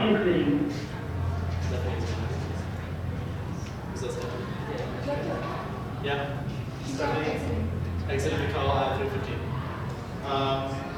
Next up on the speaking term before we left. No, exhausted speaking list. Nice. Deputy Speaker Small? Yeah, I'd just like the mover to maybe say what they want PPC to include in the procedure they are asking PPC to draft. So, well, I don't know how the day-to-day board is working right now, so I am not deciding that, but that's why I was thinking the chair to see what their advice would be, but we have a simple councillors saying if they don't attend, let's say, 1 meeting without notice or 5 meetings, 4 meetings with notice and something like that, then they are eligible to be voted out. Something on similar lines, maybe depending on how strict the board wants it, it's a different level. Yeah, the reason that's necessary for council is because that is the only circumstance where council is allowed to remove the council from the finance. For board, we can remove directors for any reason. Like if you just want, like if you want it so that there's an understood guideline that is reasonable for us to remove attendance, that's fine. But I just want to understand if that's a reason. But I also question whether it should really be us administering this rather than board. So when you say us, you mean PPC or council? Well, whether or not, because PPC is a committee in council, whether it should be an R sphere or a board sphere, for board to create something as a board procedure rather than us to create something as a council procedure. Okay, I saw a lot of hands. I'll take Bellin Plan Sharma. So, the board already has procedures regulating discipline, which probably should be updated to include content on failure to attend board committees or the board itself. I think council, though, kind of has an obligation to the regulation of these sort of issues because, for what it's worth, council is ultimately the membership and the membership's representatives are the ones responsible for removing directors. Where directors are failing their fiduciary obligation, the chair and the president are the ones who should be recommending the person resign or asking them to. But if they refuse, it's up to the president and chair to bring that to council, or for the council to notice it bring it itself. So I do think there is an element of that as part of the oversight and accountability features that council has for the board of directors. And so I see it as living in both spheres. Also, sorry, let the record reflect that Matthew Schwartz entered at 3:17 p.m. Do I have to also mention? Oh yeah, that's our visitor, Catherine Jones. We can capture her name for the the guests later. We don't need to know her entrance. So I guess my question was going to be, would you just want this to be something like I did this month, and I just put the attendance record attached to the report, and then council can view that and do with it what it wishes, and the attendance record just speaks for itself? Or were you thinking of something more formal and after X number of attendance of absences, then the chair is bringing forward the motion to council that this person should be now removed? So the way I was thinking was that we should have the attendance record in each of those, but it's also sometimes that's where the participation came. That's why there's sometimes people might not be attending a meeting because of some reason, if they're in co-op, time doesn't suit them well, but they maybe send their questions first to the chair to ask the board in general. So that still shows that they're working towards a betterment for the organization, and not attendance just doesn't mean that you sit there and do nothing. But sorry, I'm losing my train of thought a bit. But I would also like to say after X amount of meetings, if you do see someone not attending, you should recommend to the council, or like as Jason does, saying these are the council which could be removed at this point, and then before bringing the council, maybe reach out to the director saying this is something we should probably bring to the council and see if they have a defense or like a response to that. They want council to consider when they're doing this motion. So you're asking for amendments to procedure to create an expectation that directors are accountable for their absences and that they take action to still participate regardless of their absences? I'm not saying they should, but like I'm assuming they generally do. That's what the things Connor told me in one of our first months was like, directors have every right to give their commentary on the agenda before the meeting. They cannot make it to the meeting, and then Connor makes those comments and see what the other board directors are saying. So if they're still doing that, I'm fine with them making absent for like a few meetings here and there, but like I still, because at that point they're still looking over the agenda, figuring out what needs to be done in their opinion for the betterment of the organization, and that would kind of counteract their attendance records. But like, so an expectation from how directors handle their absences? Yes. Okay. Next to Bella. Sorry, I'm just chomping on an excuse. So I tend to think if something like this is going to exist, I like the idea that the attendance record gets attached to the chair's report. No issue there. But if we're going to have a procedure on it, in council procedure, I think it should almost set an automatic standard so the chair doesn't have to be the bad guy. And I say this as someone who was filled the role of chair formerly. It's tough to want to be the bad guy sometimes, especially when there's good reasons for things, right? So, like, but you're right, there really is a fiduciary obligation to attend. If you're not attending, you're not fulfilling your obligations to the corporation, legally speaking. And it's a business consideration, it's not a personal one. So, I mean, I tend to think something like that should be automatic, but there should be a provision that the chair or president or something like that, and unless otherwise determined by the chair and president, it will be brought up to council. And that way, if they are sending their comments, you can say, yeah, okay, they fit this, but council will not consider the item because of their active participation outside of the meetings, right? That they've attended committees, they send in their thoughts, the fact that there's a regular committee meeting that they can't make, notwithstanding. Okay. I trust the president and chair to handle that structure, PPC, and inform that consideration. So you're not suggesting any changes to the motion on the floor? We've removed the active, the participation bit, yeah, so Yeah. I'm fine with that. Okay.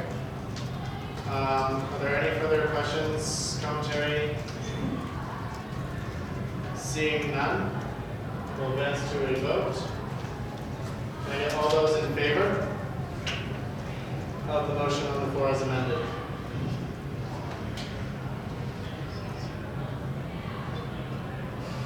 Can I get all those opposed?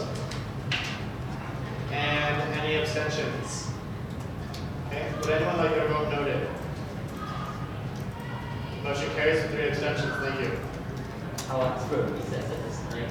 Yep, it has been 2 hours and 15 minutes since the last recess, so we will now recess for the next 7 minutes. Please be back at the room at 3:30 p.m.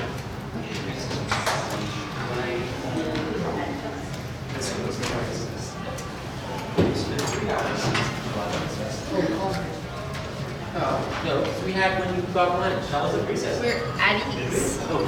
Yeah, we haven't had any. 2 hours and 15 minutes since the last break. I think the procedure does say the break. Yes, you said it several times. Edward, suck my dick. I will forgive you being recorded. I know.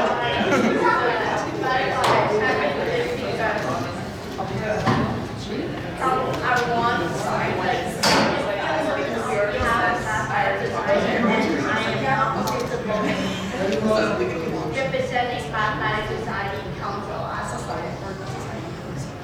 But I know I have the power to do it. So that's when I want to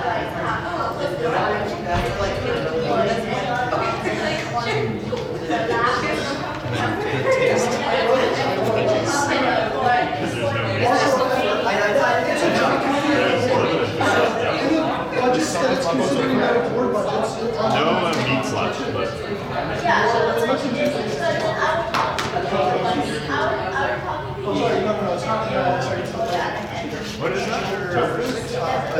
Yeah, it's tofu and spicy sauce. It's not like tofu spicy. Yeah, let's take a little bit of that. What is this person's? She's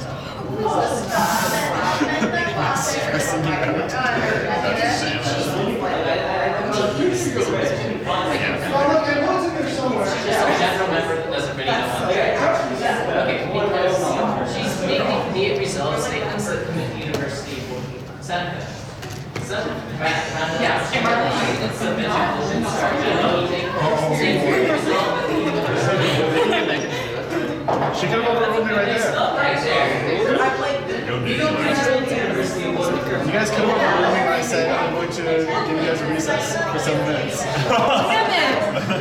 That's not the then people don't want.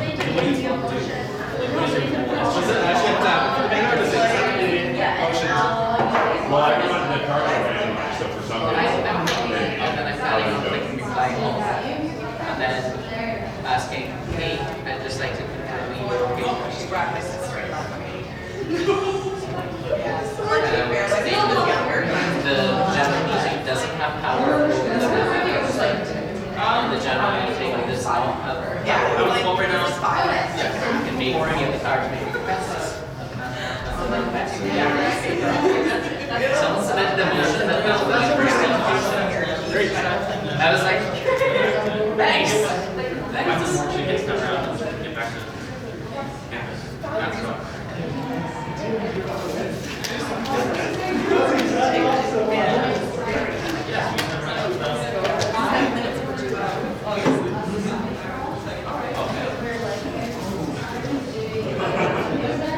Oh, good. This is a good idea. Oh, what's this? This looks good. I don't know what it is, but I'll take it.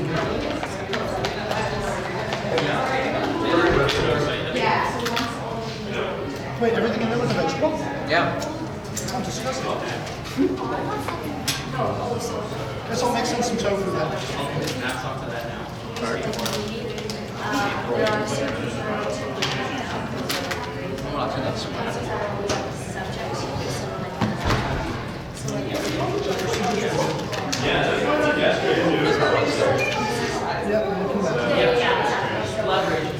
don't want confrontation. Oh, I know. Oh, I know. What I mean. That's okay. I helped him with the motion. I've never noticed anyone except Ethan and John. They didn't even tell the cook topics. Like, you were bringing something. If I had noticed, and I was like, I would have been better. Like, I was blindsided by this. I was like, yeah, no. You should have a conversation about that in the college chat. That should be out.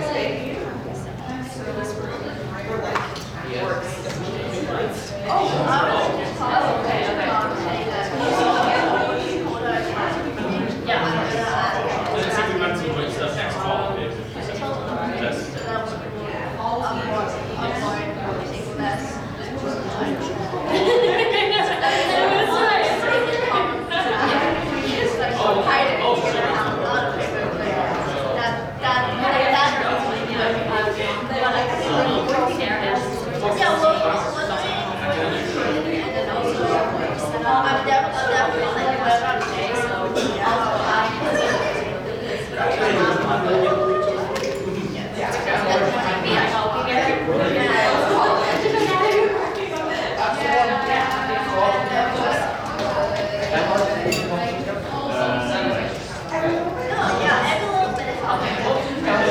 Someone submitted a motion. Just like not all. No, it also found. Just want to show you that very eco-friendly.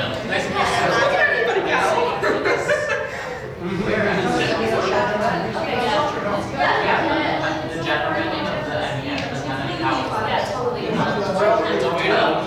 general meeting, the director, so Congress submits a report. I mean, if you spend all your day formally together, all this communicated, I guess you can power do it.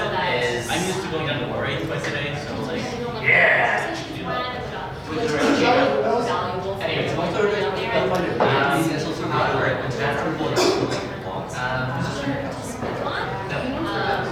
But my years during the time, I only let me ask, like, That's I very don't much like templates of body image. On it, so you have like specific ones. I hate buffer stuff, and I don't understand shit. So you do it. So I say, whereas the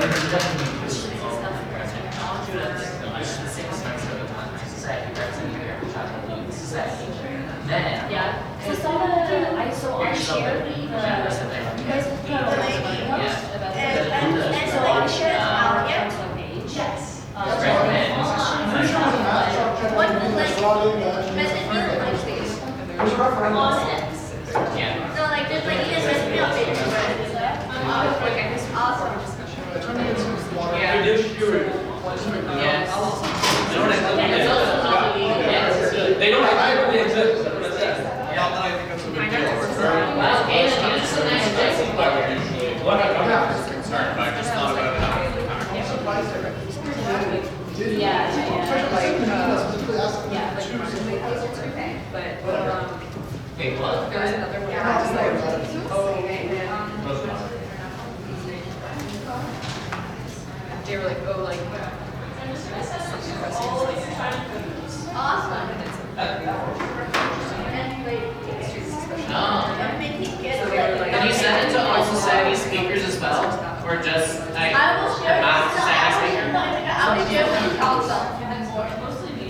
You'll be expecting a large, hopefully a large math attendance. Question, have you guys received? Oh, and have you received the $3 yet? Yeah. Yes. Hi, have you received your $5? Your pipeline is, High rounded to engineering standards. yes. Do you got the money? Did you get the check that says, that is $3 in amount from Math Society to end software and claim regarding sponsorship? Because I was told you guys had it.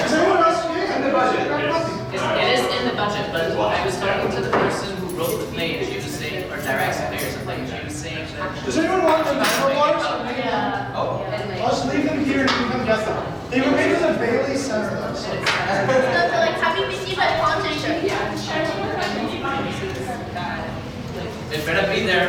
Yeah, because we make sure to make it there, and we're really hard time experience. Hey folks, find your seats. Wait, what? You can't just run away. What is that? and I'll be here in the building. You're welcome. It's really good. Oh, God. Thanks, That's BPO efforts. I'll be in the ASU tomorrow. I don't know. Wait, Senator Owens, what Ronald? Alright everyone, I'm calling the meeting back to order at 3:33 p.m. You got a full 10 minutes, you're welcome. When we come back onto item 5.5, proposed bylaw amendments. The below motion constitutes council's approval of the bylaw amendments in appendix M in accordance with article 14.11b. This amendment will go into effect once approved by a majority voting council and a 2/3 vote of the board of directors, and will be subject to ratification in the next general meeting. Be it resolved that council accepts the bylaw amendments as proposed in appendix F and recommends that they be approved by the board of directors. Be it further resolved that council permits minor amendments to be made to the proposed bylaw amendments by the board of directors, as may be recommended by the Federation's auditors and. Why'd you put it that way? Who wrote that? Jason wrote it for me. Just wrote it and/or legal counsel to clarify our legislator. Submitted by Senator Valley and Connor Plan. Senator Kennedy is the mover. And I need a seconder, Councilor Hunt. Just too slow. Valley, Hunt. Presentation, I think I'll just present There's a it. presentation. Oh yeah, Senator, are you replacing the document with the more recent version? Yeah, of course. I just have a quick Please question. note that in the record. Who said that it has to be and or instead of or and? It's alphabetical, you animal.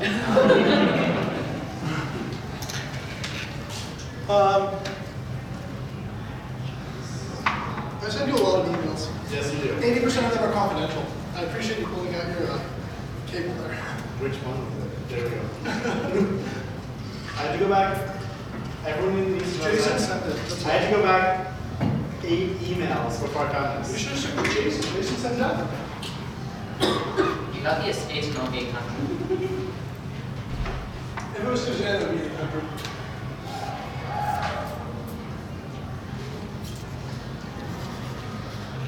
Well, very good presenting over, so this works. Oh, okay. Did you leave it alone?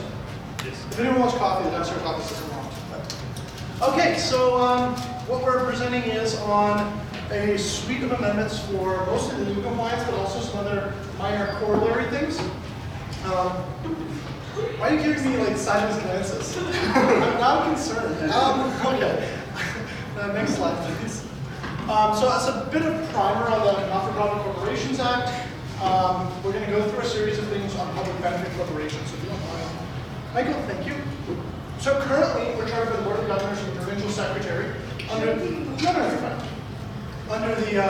actually, for what it's worth, why don't we go to committee of the whole to discuss the proposal?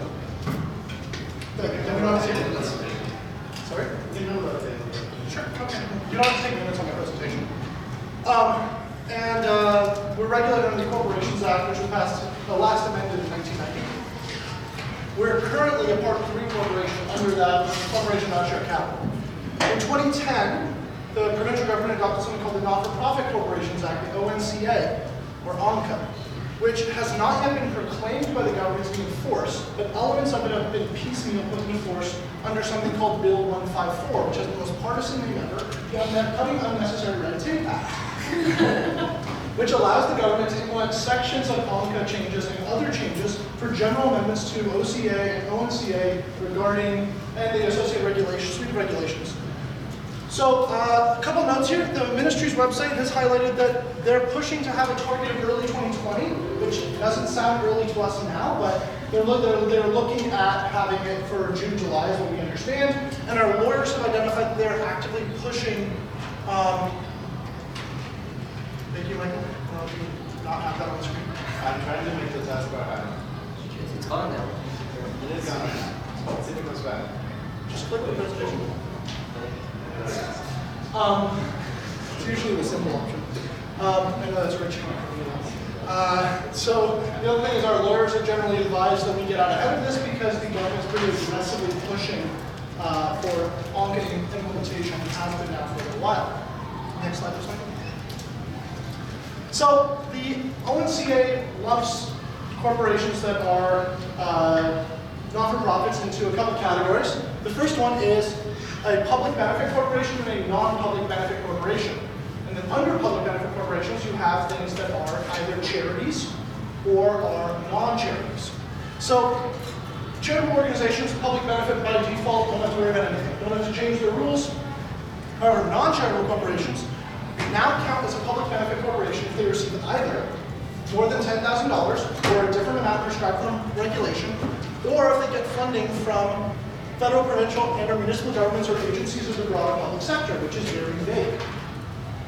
And that can be understood to include universities, depending on the context, or not. So it really is a moot point whether we constitute as a PBC or not, because we definitely get more than $10,000 from people who are not members, employees, or officers. So do the societies, right? If we take a monetary value on student deals that EdgeSoc offers, or we take a monetary value on endowment fund sponsorship, recovery of salary costs from endowment funds, things like that. Like we're already over that and like lickety split. And then if you look at things like our clubs, we have a couple of clubs like League of Legends Club gets $15,000 a year from video game development firms. So I think it's a moot point whether or not we count as one because our lawyer said we are one. So we're a non-charitable PPC, and that includes all of our affiliates and subsidiaries, including the societies. And so that means, can you shift a little bit to the right? Thanks. So just as a note, public sources, what I talked about, anything that's not from members, directors, officers, or employees, and grants, anything from government agencies that include sponsorship and things like that from the university or outside parties. So our rebate from the charity this year would constitute as a government sponsored or support. Even though it's kind of a one-off abnormal thing. So a couple other notes here. What does a PBC require? It requires that not more than 1/3 of our board be employees of the corporation. It requires, so that's the check marks and X marks is, are we compliant or are we not compliant? So we're not compliant with the first one. It requires that we have higher thresholds for appointing the auditors and people to conduct review engagements for our finances. We already have that in our bylaws. We already use the 2/3 threshold with the board. We're good. Okay. For non-charitable PBCs, it means we have to have a wind-up provision that says who our stuff goes to if we wind down, which is fine. The return reverts back to what we had before, which was Waterloo Students' Council. Waterloo Students' Council would get all of our assets. The university would hold them in trust for us and for the societies.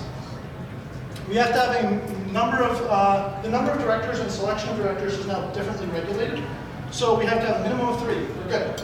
We have to have ex officio directors. Or we can have ex officio directors. We're fine. We have ex officio directors. It wouldn't really matter one way or another because it's not a requirement. The board can appoint directors between terms, so our bylaws provide for that. And if different groups of members elect people to the board, they count as different classes automatically, and they have to be eligible only to vote for their class. That changed in the OCA 2 years ago. We updated our bylaws last year. We're in compliance. We now do a screening panel. Only counselors are allowed to vote for council directors. We complied with this a year ago.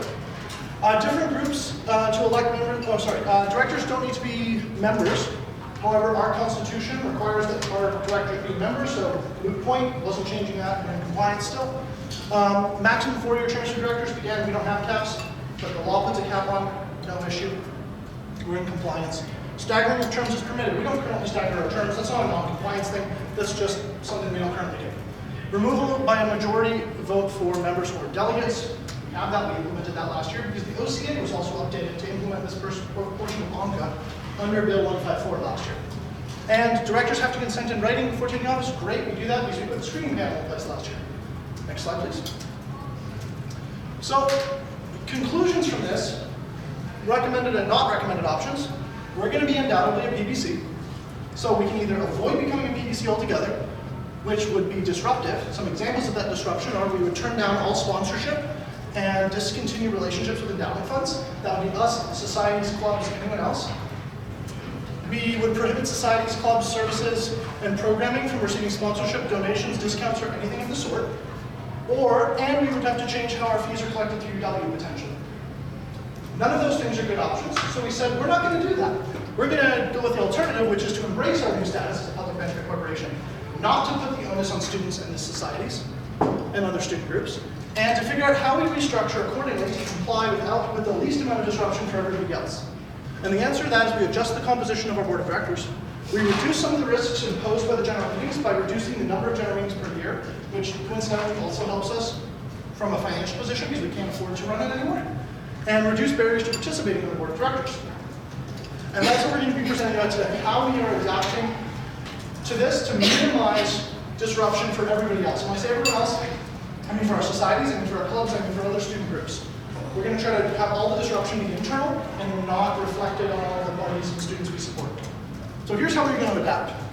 Our proposed solution from the board's committee of the whole is to eliminate the fall general meeting and switch the annual general meeting over to the winter general meeting. It's to restructure the board to comply with ONCA. It's to reduce financial barriers on students who wish to serve as directors, because now there's not only one-third community employees provision. And staggering the election of directors to ensure that there's continuity on the board, and that's a corollary of removing operational insight. Okay, so we'll go one by one on each of these, and if there's questions at any time, please feel free to interrupt. Okay, so the first one, eliminating the fall general meeting. The proposal is that we move to an annual general meeting in the winter term. We style it as an annual general meeting, that we present the financial statements there and at the council meeting, which is already required, so that's not an issue. And we just refine the board vacancy provision to work around 1 GM. That doesn't mean we can't have more GMs. It just means by default we only have to pay for 1 per year, and that's all we have to budget for. So the rationale here, the GMs are super costly, staff time as well, can't be afforded, and they're a huge resource drain, especially since they almost never have quorum or almost immediately lose quorum. The risks posed by GM under ONCA are significantly higher. So someone can just show up and make a significant amendment on the floor, and we have a very difficult time stopping it. Even if we say went to referendum, and 95% of students said X, if the core general meeting said Y, that completely disagreed with X, we would have to do it. So we have to minimize and insulate ourselves from some of those risks by properly structuring how GMs work and reducing the frequency. prevent them from getting hijacked by special interest groups. Our winter general meeting remains an important tool for communication with membership. We have student members, engaging them directly is a really good mechanism for input and feedback. And eliminating the fall general meeting doesn't prohibit us from doing less costly town halls that are lower in resource and staff time investment and have smaller risks associated with them. It does not stop us from running referenda and getting direct democratic student input all the time. But it does put us in a position to better comply with the law at much lower risk. Next slide, please. So, oh, sorry, question on the fall? Chance? I don't think it's a silly question, but why eliminate the fall one versus the winter? I don't know if there's a Good question. Two-part answer. First, we actually proposed eliminating the winter one to comply and reduce risks last year. And people said we don't want the winter one gone, if anything, not the fall one gone. So we kind of already did that through a town hall mechanism at the GM that lost quorum. And the second element of that is the winter ones right after the election. So actually the winter ones tend to maintain quorum better because we have people coming out to ratify the elections, we're electing directors, things like that stuff are happening. And the fall one almost always loses quorum, or never has to begin with. And it traditionally doesn't have as contentious items on it, so there's less incentive to come anyways. And if the response to that is, well, why don't we put more contentious items on things? My only thing would be, we don't want to generate contention if we don't have to. We're in a really good place, and we should kind of keep it that way. I hope that answers your question. Okay, perfect. Restructuring, the board on Connor can probably speak to this one better than I can. At a high level, we can't have more than a third of our board be employees of the corporation. So we have to figure out a different way to structure our board than having 4 VPs on the board. Yeah, so currently we are over 1/3 with the president and 3 VPs. So the idea, and then that also assumes that no other directors would even be part-time employees of the corporation, even with that we're already over the third. So the option the board decided to go with was the president, the VPOF, and then removing 1 at-large director, just to bring that down to 4. The rationale for that is the VPOF role is very much tied to what the board is involved in. They're responsible for the finances of the organization, for legal, for risk management. So most board meetings are items from the VPOF. That's how the board is supposed to work, and sometimes we like to make jokes about that with all the items that are being submitted, but that is, at the end of the day, that is how the board is supposed to work. Both the VP Ed and the VP Student Life, their portfolios fall under the purview of council and not the board. So it makes sense also from a workload perspective when there's not a lot of reason for them to be there and there's nothing to report on. Why should they have to sit through a 6-hour meeting? 3 in 1 meeting. Though, as I should also mention, though, it would be leaving them on as non-voting members, and non-voting members do not count towards that 1/3 cap. So if there ever happened to be something that required their attendance, they're still there as non-voting members, so they are always then permitted to attend if they wish or if they need to. And then just taking away 1 of the at-large, that was just to keep it somewhat proportionate still, and recognizing that we are removing 2 of the VPs, it just made sense to take away one at-large.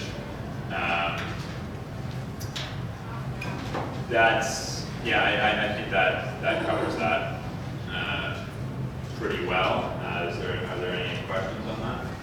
Yeah.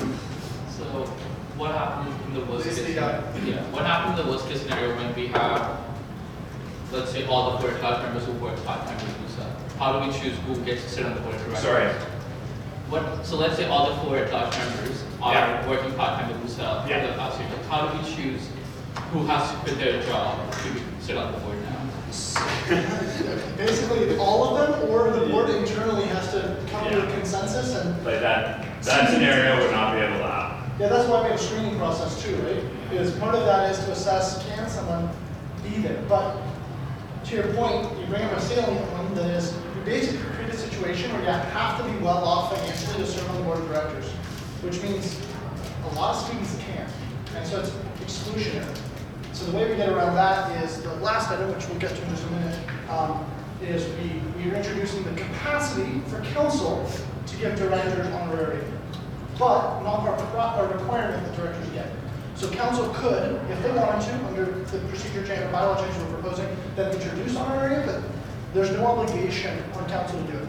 So we're just proposing that a mechanism be created to allow for it, and that if council sees fit, they can then create that. But there could be directors employed. We did want there to be some flexibility for one or two directors. So under this structure, 2 directors could be part-time employees of the corporation. You sealing the function, some.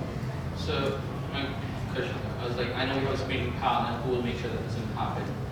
How does this, like, so will the screening panel like be like, okay, so this person might be a better qualified candidate for the board, even though he works both of them work part-time, but he's better qualified, so we'll say no to this person, even if he's like not Give them the option. If you're putting your name in a hat, you have to understand that if you're voted in, you can either then choose to not accept being voted in, and the vote then is the ranked ballot goes to the next person, or you give up your part-time job. Or you talk to the directors when they get elected and let the choice happen. But we have the list of ranked ballots. We hold on to those for a while.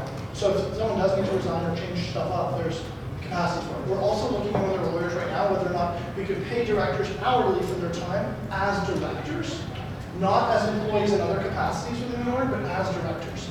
Legal's trying to figure that out because that is a weird gray space in the law currently that's not exactly clear. So we're actually seeking a not-for-profit specialist who helped write MOMCA to determine whether or not we can move forward with something like that. Like this.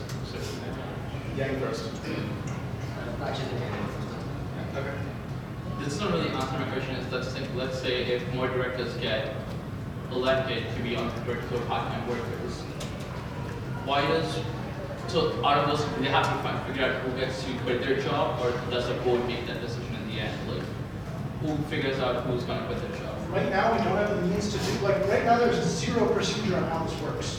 The issue is the law says we can't do something that we're currently doing. So we need to adjust. Once we adjust, who decides whether or not someone resigns or drops their part-time job or whatever, that is a conversation that then has to get figured out. And that's the next step in the line. Right now, we're just trying to comply with the law. So I haven't even gotten to that part yet because, to be honest, we're opposed to being non-compliant. Yeah, what you're saying isn't something we can put in the bylaws, but like what you're saying is perfectly valid, something that will have to be figured out. But you know, we haven't thought through in every possible scenario at this point. It's something that the board going forward will have to deal with. But this is for part-time employment in Brusa. Yeah. So you can still be part-time employed on campus with the university or off campus if you're able to. One of the other solutions to this public benefit thing was that we make the entire board of governors members of the corporation. Because then Waterloo is a member of the corporation of WUSA, and therefore getting money from Waterloo, council's getting money from members, but not a PBC, no problem. The issue there was, again, we run into some other issues that come down the line from how that legal identity. So we didn't go in that direction. But when I said in the previous slide, when I said we thought about, like, we addressed a bunch of ways we looked at it. Do we increase the size of the board? And we're like, it's already tough to get stuff done at the board.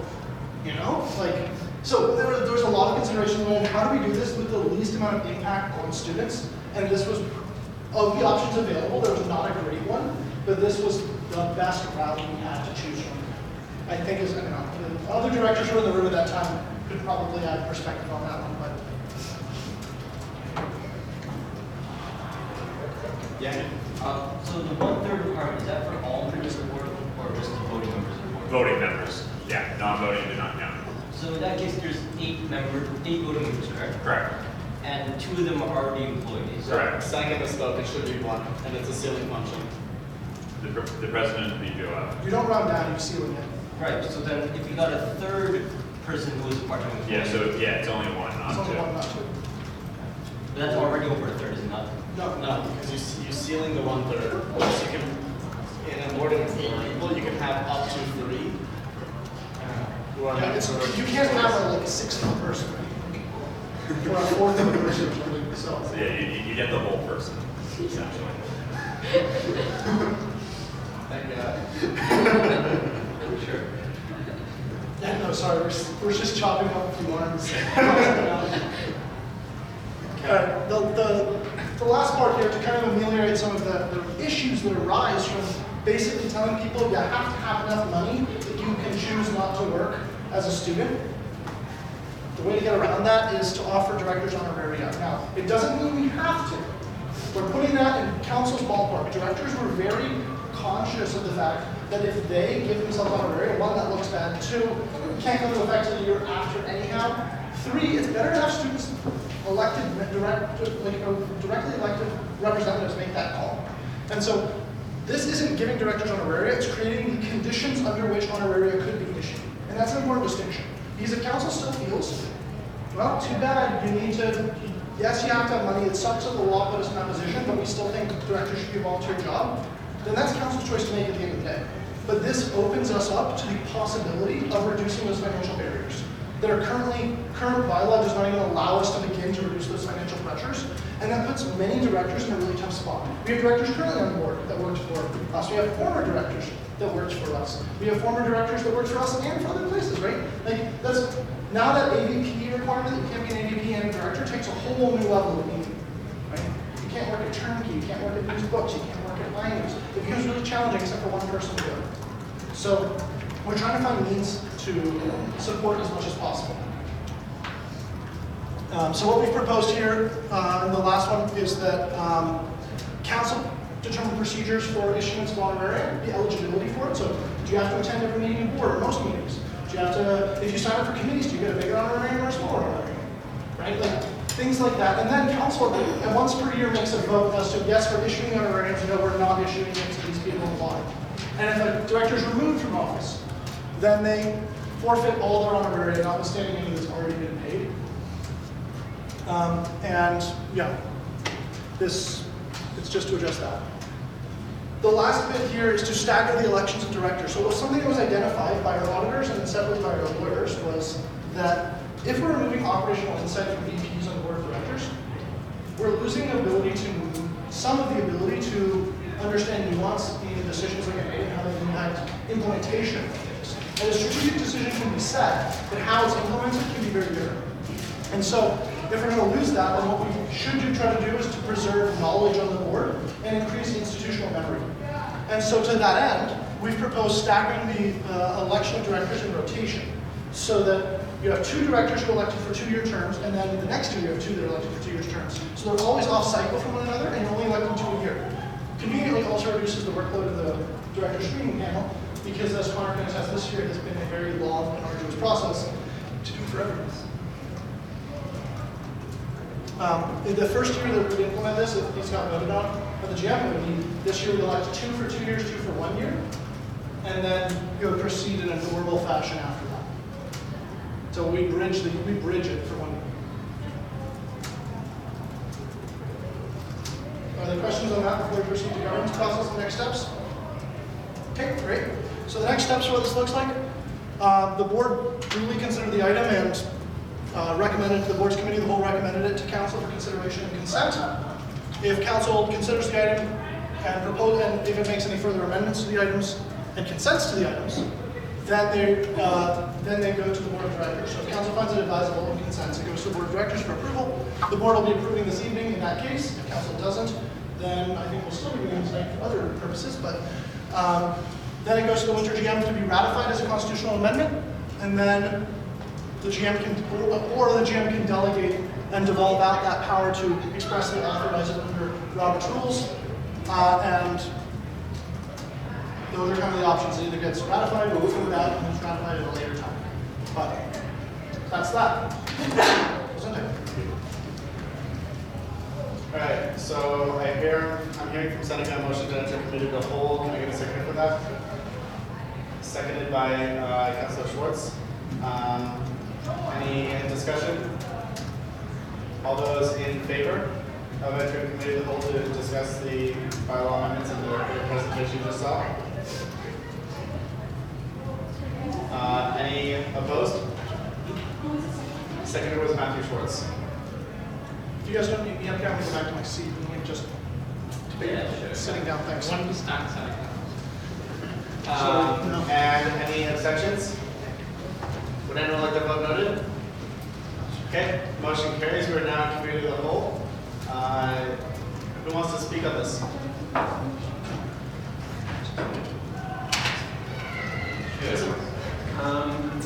So yeah, I'm generally in favor with the contents of these amendments, except for the aspect of director honorariums. I think there are several issues with this. First of all, I think producing honorariums for directors and not councillors is an uneven standard. Second of all, I think any reasonable honorarium amount wouldn't actually compensate for not being able to have a job anyways. Honorarium or non-compensation? It would not adequately make up for in the eyes of a director. Third, I think it's just a bad practice for student government for people to go into it for the money, which is what I think this has a risk of leading to. And also, I would point out that this thing only restricts jobs for the federation or its subsidiaries, not having other sorts of part-time jobs on campus. Okay. I saw Garrett's and then Belly. Okay, so Belly, Sharma, anyone else want to be added to the speaking list right now? Is that a hand 10? Okay. Go ahead. Staggering. So in terms of uneven standard, I would say that there's a lot for directors to do. I'm not saying councillors don't do a lot. I know all of you guys are incredibly busy. I have multiple years in a row now proposed the idea that councillors get an honorarium, even if it's not monetary, that be it tuition discount or something else, as a recognition based on attendance or things like that. That's not what we're talking about today, though. So I don't think I've applied an uneven lens in making proposals. I think I've tried to be really fair in that regard.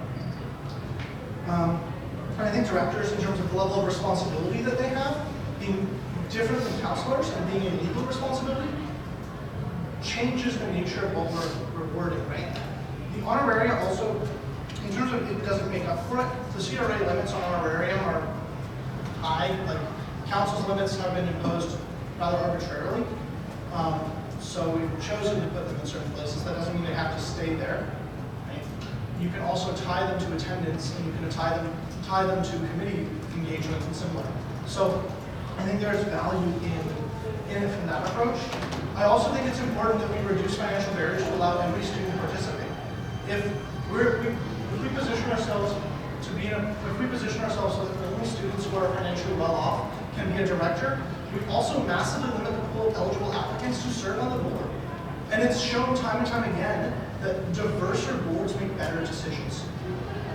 I think when you put yourself in a position like that, you basically say everyone's going to have very similar ways of thinking, at least on financial matters, would be my hunch. And so that kind of narrows the school of thought too. Okay, Sean then Hunt. Before I make a comment on this, I do want to say I work part-time and also contract worker, so I have a bias there. But about your comment about how if councils don't get honorariums, directors should not. Councillors are not stopped from working part-time at WUSA in any way, or like any subsidiary societies. That's the point we should consider if you're making that comment. Secondly, I also believe, as Sandra said, councils do a lot of work, and I really intend to board does have way more responsibilities and fiduciaries, and people do choose to volunteer for them, but at the same time, people need the money to survive. Like for me, like 2 months ago, I brought a motion to say if we could increase the honorarium paid to the orientation people. That is because I've cut my working hours in half for orientation. I'm willing to do that, and I'm kind of able to do that and survive on that. A lot of people cannot, and I believe we need to have a diversified opinion on any committee we are forming for a diversified university like Waterloo. I think we're entering a realm where I have a conflict of interest, so I would like to split the question into items regarding honoraria and all other items and declare a conflict. Split all of the whole? No. Director Hunt is declaring conflict of interest because he has applied to So be no director. splitting? Just don't talk about that subject. Yeah. For what it's worth, Vice President Garrett is also noted a conflict of interest. Would anyone else? Edward Yang is noted a conflict of interest. interest? Anyone else here want to note a conflict of interest before we proceed with the thing? Most of these people, or all of these people who have thus far declared conflicts are applicants as directors. Megan Town is also potentially in conflict as her role would be removed from voting on the board through this. Okay, carry on. John, did you have further points to make, or? Okay. Seneca? Yeah, I'll just note something too. As someone who was an international student here, until I got my postgraduate work permit, I was prohibited from working off campus. I was only allowed to work within Ring Road and the satellite. Well, I don't even know if I was allowed to work on the satellite campuses because it specified a lot of the main campus in my work permit, or sorry, international study permit that gets issued with a work permit. So I couldn't have worked anywhere else. And I can only work up to a certain amount of hours. And that's true for every, I know there's going to be people in the room like Sean and Kenny that will nod their heads along with this because they're currently stuck under these rules too. And it massively limited my preference for certain jobs. So like, if I can only work 20 hours and someone needs, or if I can only work 10 hours a week and someone's looking for 15, well, there goes my application of getting it. There were a lot of university jobs that were like that. I applied to a number of them while I was here to help pay for school because it cost me $20,000 a term. And or more, depending on the term. They did the giant tuition hikes in my second year. And so I didn't get those jobs because I couldn't work the hours they needed to work. Or there were jobs where Canadians were required to work or preferred because it's an illegally allowed selection bias. Again, I don't have an issue with that. I can't work those jobs. And so there were jobs in the jobs in the Federation worked at times where I couldn't do it or I would have taken them. But just for perspective, we have 22 to 23% now of our student body is international. Yeah. 22, 23. So I mean, we have a little under a quarter of the students who are massively restricted in what they can do for part-time work. And so that's something that I think we got to reflect on too. In terms of subsidiaries, I think Ken brought up a really good point. This would also mean that someone working for a society part-time or receiving honorary or compensation from the society in other forms couldn't be on our board of directors. So now we've massively limited part-time students, we've massively limited international students, we would be massively limiting anyone who is not well off, and we'd be limiting anyone who wants to participate in societies, or a giant chunk of people participating in societies, who I'd argue would be great people to be on our board of directors, because we're a federation. So like, I guess I completely disagree with you on the scope of whether or not honorary directors are meaningful and useful. Chairman Flint?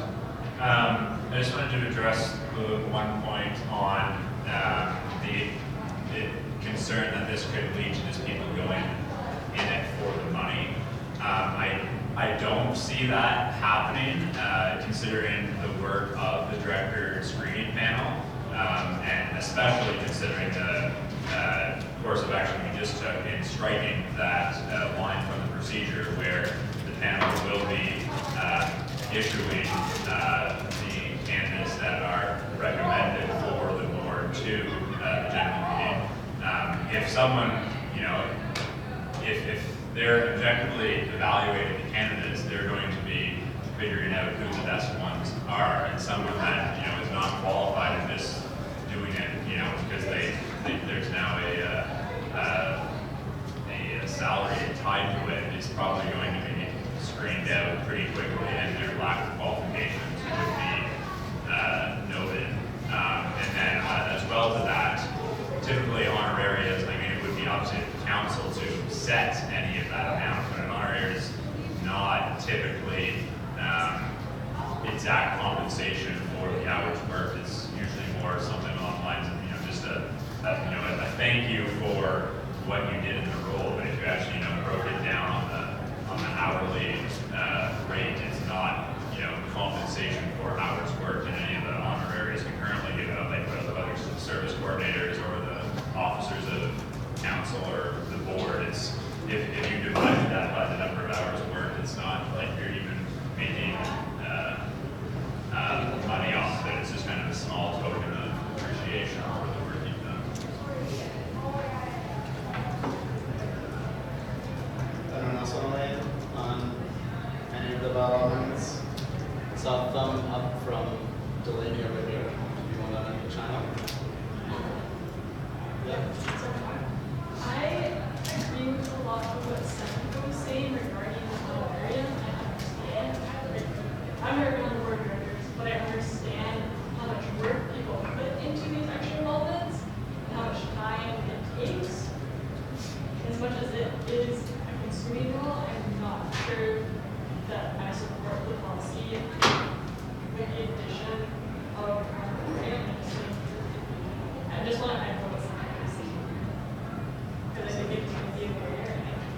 nothing in this bylaw change also says that council has to be an honorarium.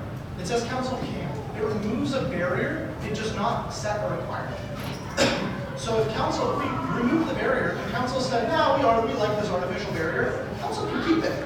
That's well within council's prerogative.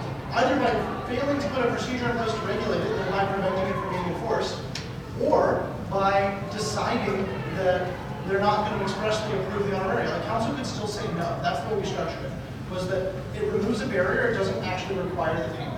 So we're just saying council can give an honorarium if council wants to, provided council makes rules about how to issue. If council doesn't make rules, or council doesn't want to, it can always create an artificial barrier. What I didn't want to do was be prescriptive and say council has to, because at the end of the day, like, I think it's the membership's job to decide if, one, directors are worthy of it, and two, if it makes sense to do. I just want to create a framework under which it could occur. For also, for perspective, based on the hours I estimate I worked as chair of the board last year, I probably did about 10,200 hours of work. Sorry, I did about 730, 750 hours of work, which would be, at minimum wage, $10,200 dollars. So no honoraria would be paying me for the amount of real work I was putting in for the feds. Like, zero of it did. Because, like, why zero? Because when I was chair of the board, my honorarium was $500 for the year. So, like, now it's $500 per term. We changed that last year, but, like, $500 versus compensation $10,200. Like, there's a big difference. I wasn't doing it for the money. I don't think any director has been doing it for the money. They're going because they care about the organization. I think every director would love to get money, but none of them are asking for it. And all the incoming ones weren't in the room when this was voted. All of them declared conflict of interest. Everyone walked out and didn't want to have say on it because they knew it was a conflict for them. So I think this is completely above board from a presentation standpoint. Okay. I'll take Yang and Shana. Regarding conflict of interest. So I guess my point now becomes, if it's this honoraria doesn't even come close to covering the amount of work that everyone has put in, does it actually solve the problem of them accepting this over having people to work part-time and get compensated for much more money and, like, financially? It could. Council could say that they're going to do an honorarium up to the CRA ceiling. But that's council's prerogative, and we left that in council's court. That's not the board's place to make a decision on whether or not what they should be getting. In the same sense that it's not the board's place to say service coordinators are going to get 500 a term or 300 a term. That's council's decision, or it's the VPSL's under council's procedures. But council's built the framework for how that works. So council will once again have the obligation to do it. Now, the other thing here is, this doesn't mean it has to be paid as a, it doesn't have to be a monetary honorarium, it just allows it to be. You could say, oh, we're going to give a tuition credit of 1 course per director per term. You could do that. You could do, like, you know, we're going to give you an unlimited lifetime supply of ice cream and benches. I'd take that. Like, trust me, I get good use out of it. So, there have been some hard work in the past few years. Ice cream is needed. But, you know, that's like, there's a bunch of ways to solve it that isn't necessarily an honorarium, but allowing honoraria to exist provides council flexibility to do something if it wants to. Currently, it can't at all.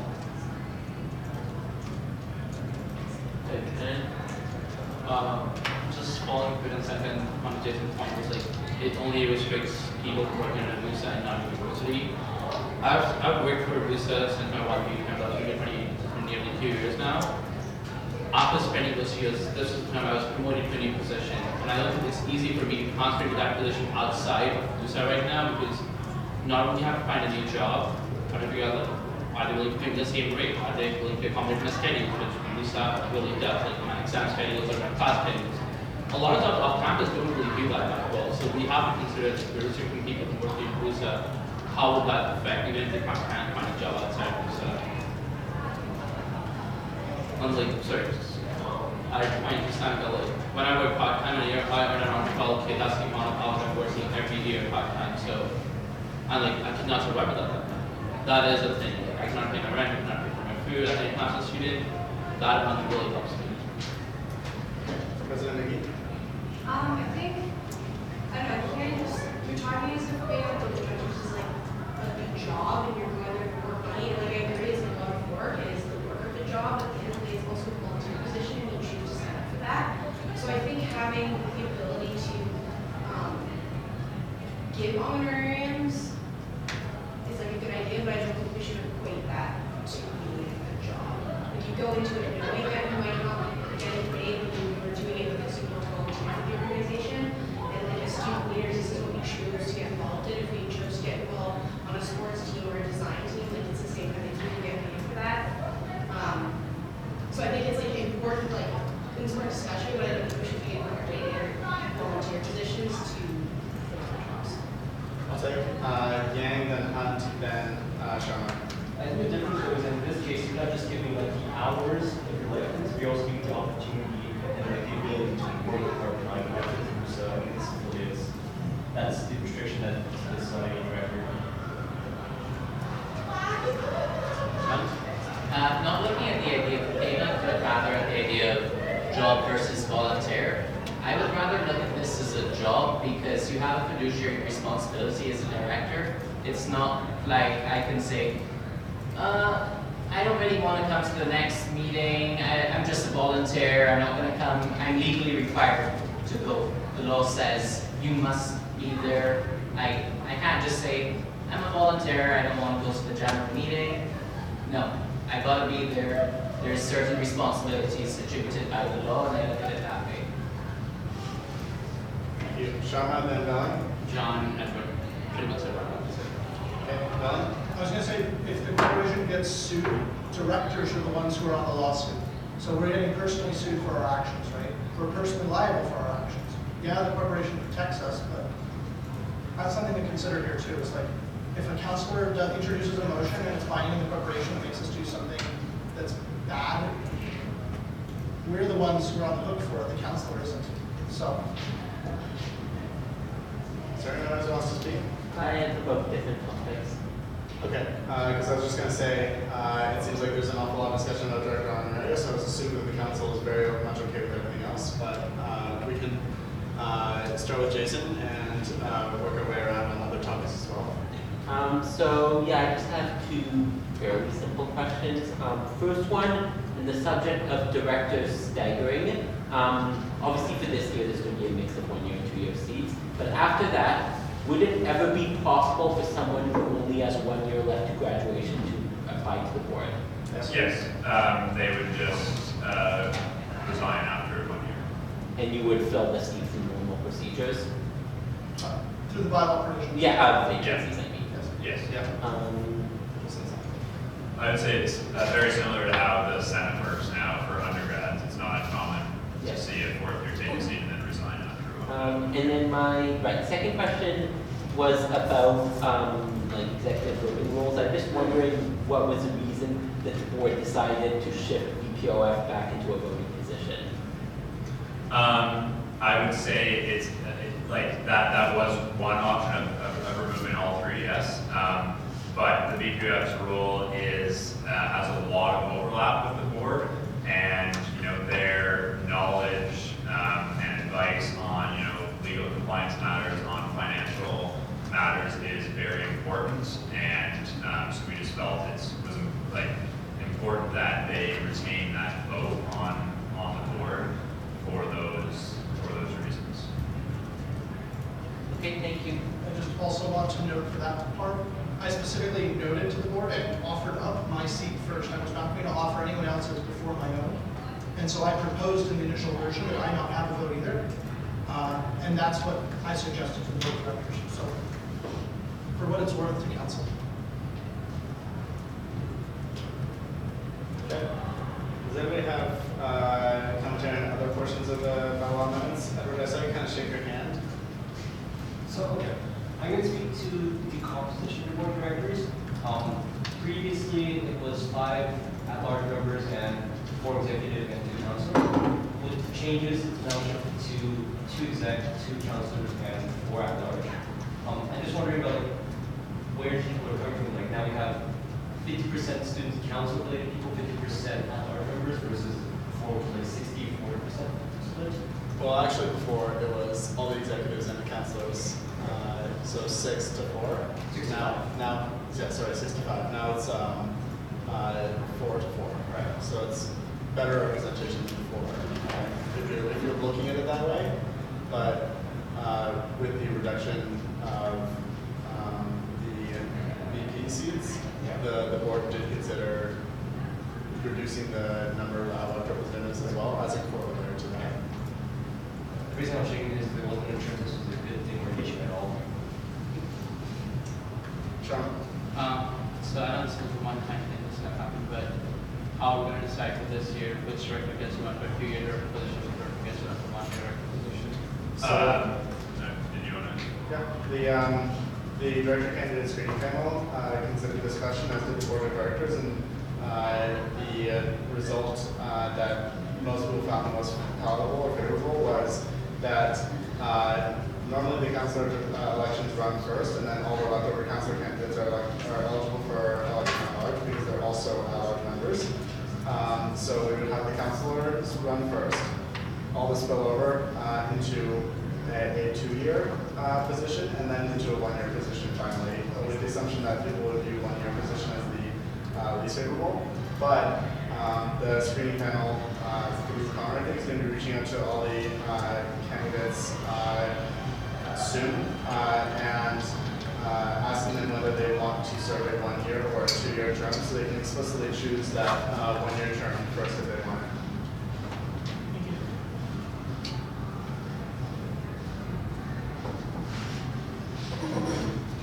Okay. Yeah. You want to do restriction on councillors opting to apply for that 2-year term at large? Like, is that an issue you should be concerned about? There have been plenty of times councillors have filled out large seats on the board. Tristan Potter is a great example of it. Right? So, I mean, no, and nothing precludes a councillor from filling out a large seat if they want to. They don't retain like that duty to kind of represent council a little bit. They can, that falls by the wayside if they're in that much voting board. Right? They only have fiduciary. So my question is now, there's that 2-year position. Would there be risk that councillors opt to not apply for council position, just apply directly for 2-year at-large position instead? Well, as the procedure is currently structured, we have to present elected councillors in one group and then non-elected councillors in the second group. So, and with the council elections always being first, they're going to be presented in the council director batch. If they're unsuccessful in that, then it spills over to them being eligible for an at-large seat, but they can't. There's, in the procedure now, there would be really no mechanism to bypass that because it explicitly states that we must separate the councillors and the non-councillors.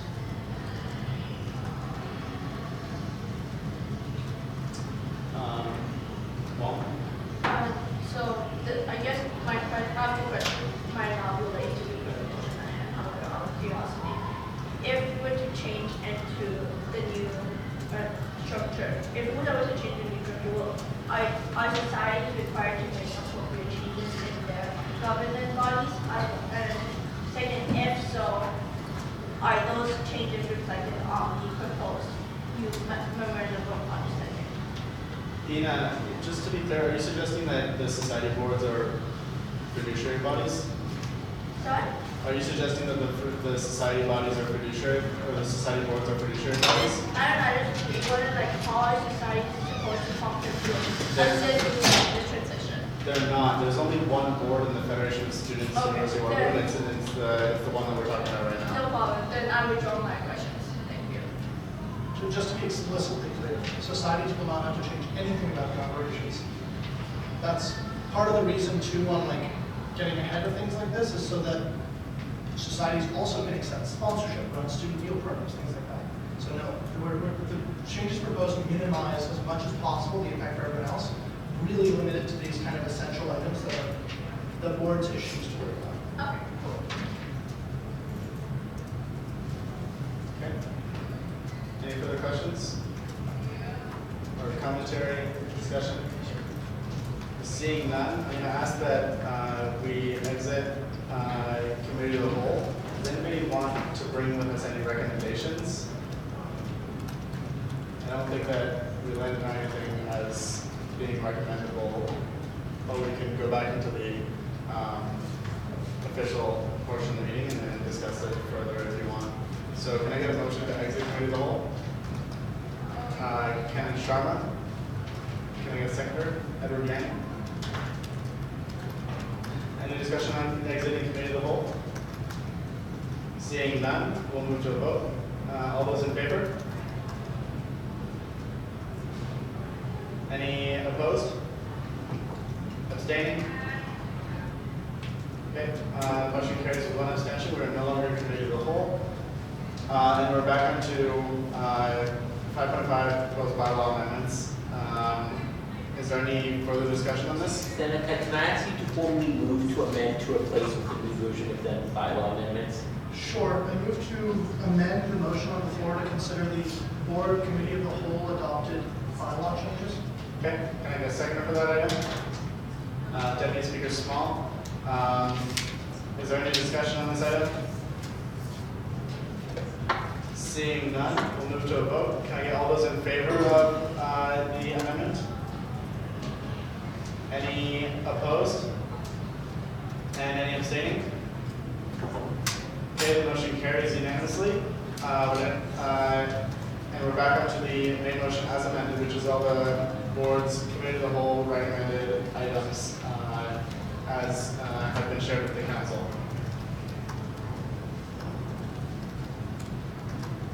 Any discussion on this?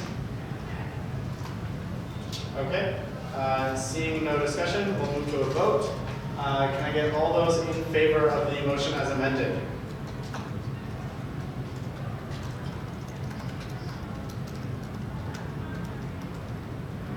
Any opposed?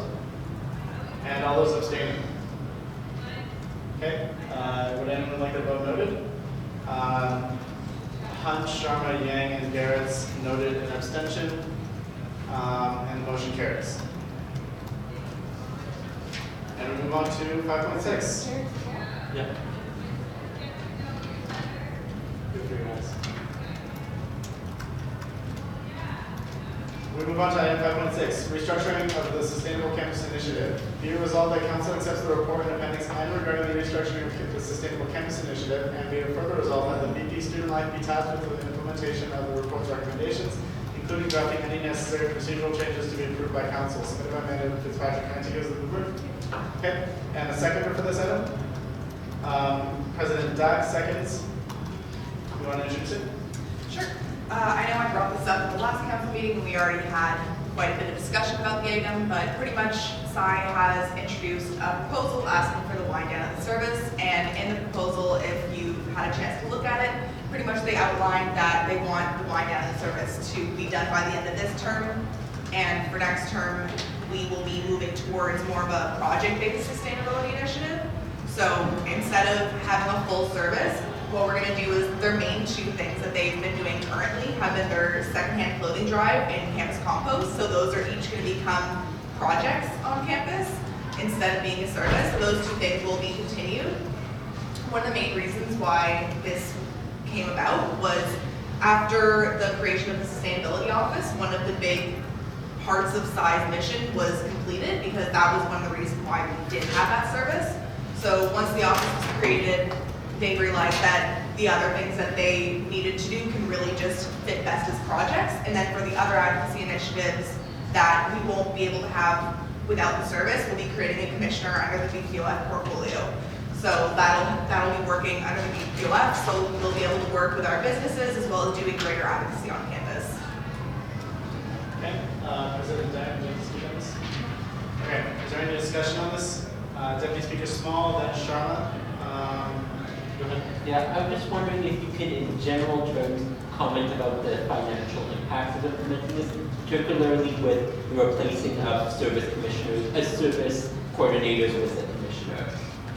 We haven't completely ironed out what exactly the commissioner position is going to look like yet. We wanted to make sure that we had the wind down more approved before then, but it shouldn't be too much of a difference from what the service was before, but I can't give any specifics on what the commissioner will look like at this moment. So you would say it would probably be an increase in cost? Somewhat, yes. Okay, Councilor Sharma. Question to the Senate kind of do you have money in your budget, and do you think you'll have money in your budget going forward to take care of these increases in cost? Yes. In my budget, tends to have plenty of money. All of the fee revenue flows through my budget, so that's a tough one for me to assess though, because it's like, it's millions of dollars and you're asking me down to the tens of thousands, and I probably can give you a yes to that. But again, like at the end of the day, like council has to decide where it wants the money to go. So if if council said yes to this, that's what the budget committee will prep for next year, right? When we make the budgets now. And that's what I'll put in my budget with Amanda as we move forward with this if council votes yes. However, if then when the budget goes to council to be adopted, council says, no, we don't want to do this anymore, council can also take out the money. So like at the end of the day, where money is apportioned and what pots things go in is always your say. So saying yes now does not remove your capacity to decide how budgeting works in the future. Okay. I'll take Councillor Yang and then Councillor Sharma again. In your report, you make reference to Apple II. Could you clarify what that is? Apple II is a space that hasn't been used in a while. If you go downstairs in the basement area, there's pretty much a room that's called Apple II. I think it used to be out here. Across from the CIBC. Yeah, across from CIBC. It used to be out here. Yep. Yeah, so it hasn't been used. It's pretty much being used for storage right now, but that will be repurposed to be the clothing store. Councillor Sharma. Can you speak up, please? I lost my train of thought. Okay. Oh yeah, sorry. There we go. Okay. Would accepting this report also in a way be approving the creation of this commissioner? Not exactly. This is really just to be approving the wind down. The proposal is this is what we plan to be doing moving forward, but the commissioner will be ironed out with the incoming exec team and figuring out exactly what that will look like. But really, this is mainly just approving the wind down of the service, and then myself as the VPSL will decide what the next one will be. I have Vice President Belling, and then I'll take Councillor Chan and then Vice President Garretts. I was just going to say that the wind down of SCI and reversion back to like the working group should be seen as a success, not as a failure. The Sustainable Campus Initiative, when it started, when council began in 2012, 2013, somewhere around there, like there wasn't a sustainability office on campus. There was very little commitment from UW to sustainability as an initiative. And here we are years later, the Board of Governors is openly committed to responsible investment through the responsible investment working groups and is trying to migrate funds away in a financially or fiduciarily safe manner. The Sustainability Office now exists. The University Board of Governors just committed to carbon neutrality by 2050. I think it's 2050, right, Michael?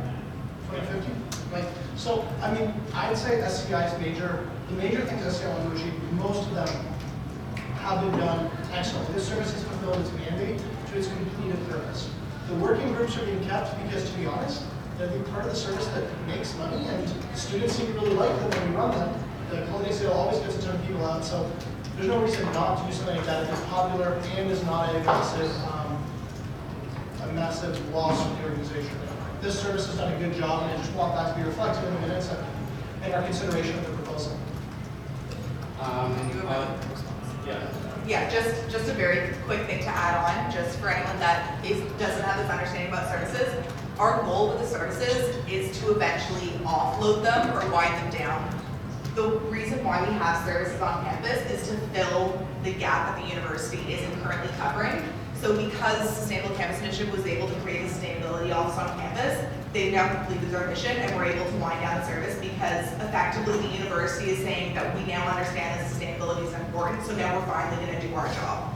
So this is really the goal of what the services are supposed to be. Obviously it's going to be different for the equity seeking services because that's not a thing that can just be done, but for many of the services, the goal is to at some point have them offloaded or wound down once their mission has been completed.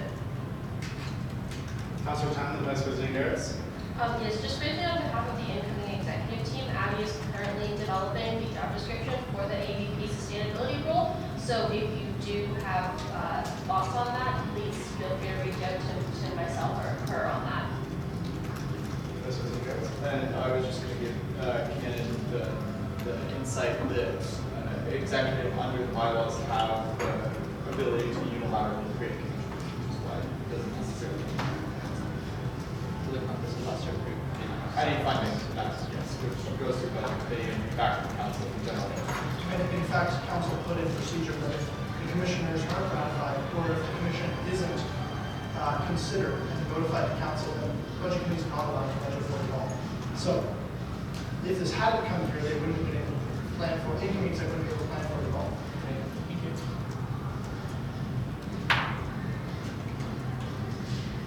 President Gisbert.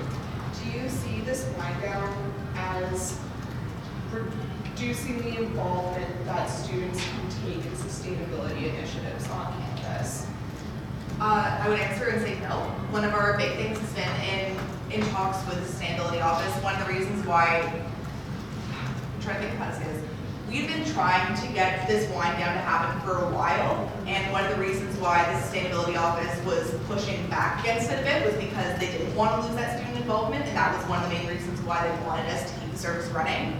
But we were able to figure out through talking that we are able to still have volunteers be able to work with the Sustainability Office and do events with them as they currently are, so that collaboration will still exist, as well as working with the APP Sustainability on initiatives that are happening. You're able to be a volunteer for one of the projects, so if you'd like to be involved in campus compost or the second-hand clothing sale, that's still something that students can get involved in.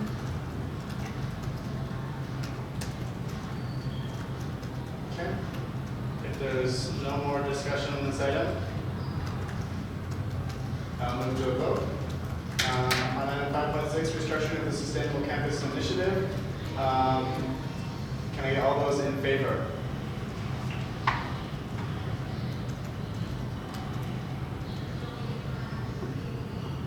Okay, any opposed? And any abstentions? Would anyone like their vote noted? Deputy Speaker Small noted an abstention. And with that, we move on to item 5.7, bring up the goose.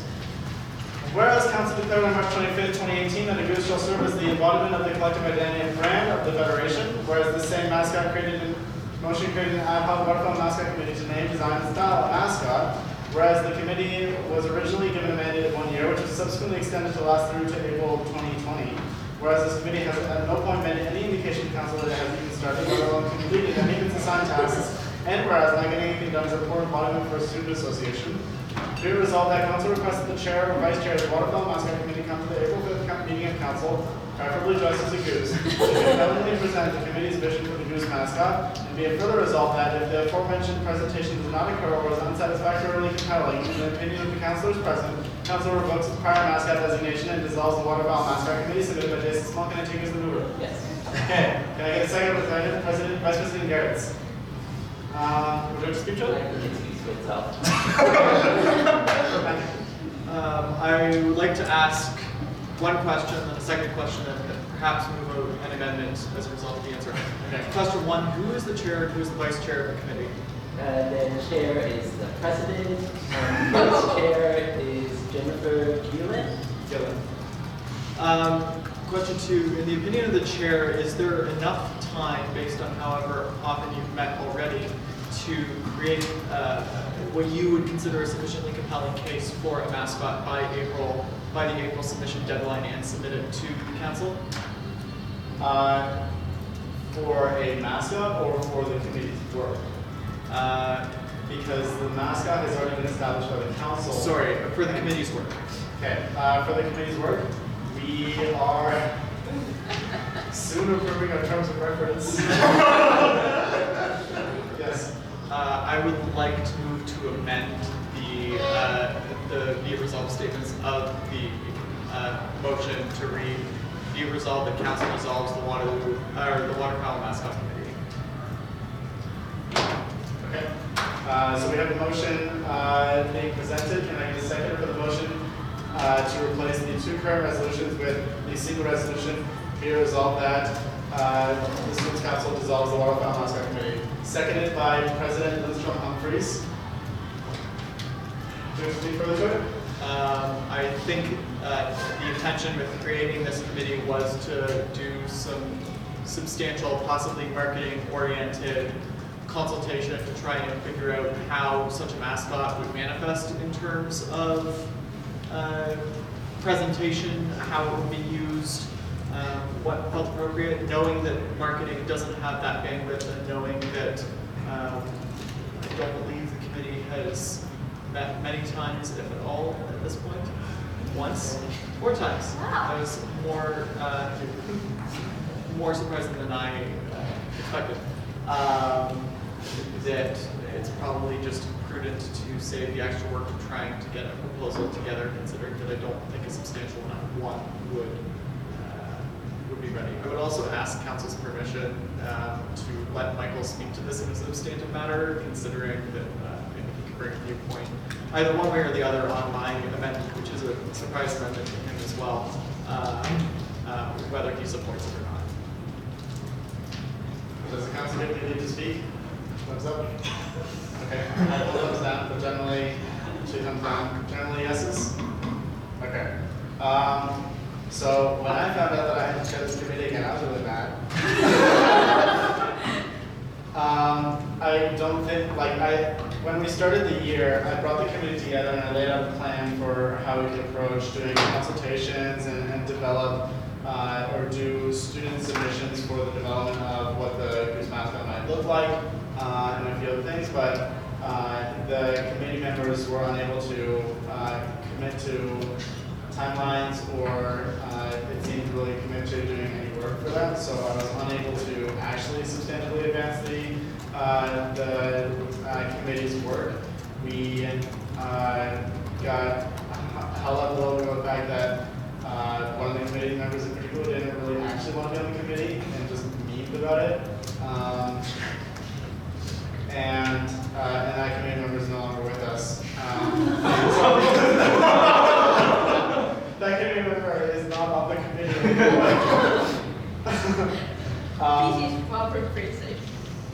It was proper. So I don't see that this committee has anything useful to offer in this governing year. I would hesitate to push it off to another year where it would be a year further removed from the original decision and the original council motion. We've already started to include some elements of the Goose in our marketing and our branding. And the university has also started to incorporate elements of the Goose into its own branding and its materials. I don't think that this committee has anything substantial to offer to that process or to WUSA in terms of actually doing anything. If council wants to still hold a design competition for who can submit the best designed Goose mascot, there's that as well, but bearing in mind that we do have a brand and incorporating a student designed Goose into our brand might prove challenging. I think that's about all I have to say on the matter. Other people had commentary. I saw Councilor Sharma first. You had your hand up before I was speaking. Oh, I guess I wanted to ask why were you not dressed as Goose? For the April 5th meeting. Damn it, I'm so pro to that. Point of information, what motion are we on our second amendment? We are currently on the amendment to change the 2 resolutions here to 1 resolution, which reads, be it resolved that council dissolve the waterfront mascot committee.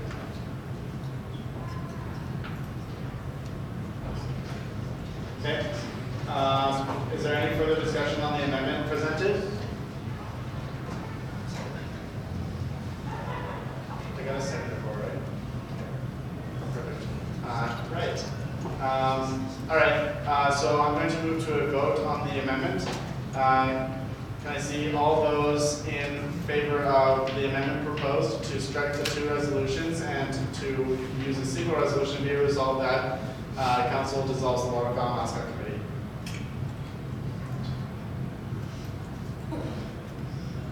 One more year.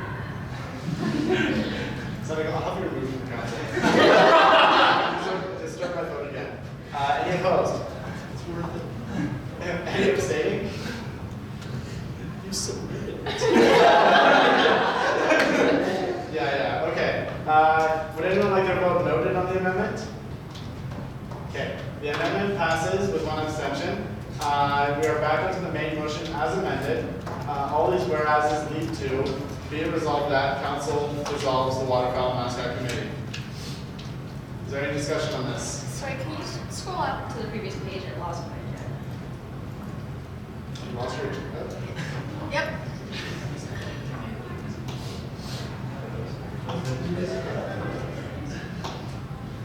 I will take President Wong, then Councillor Hunt, then Councillor Tam.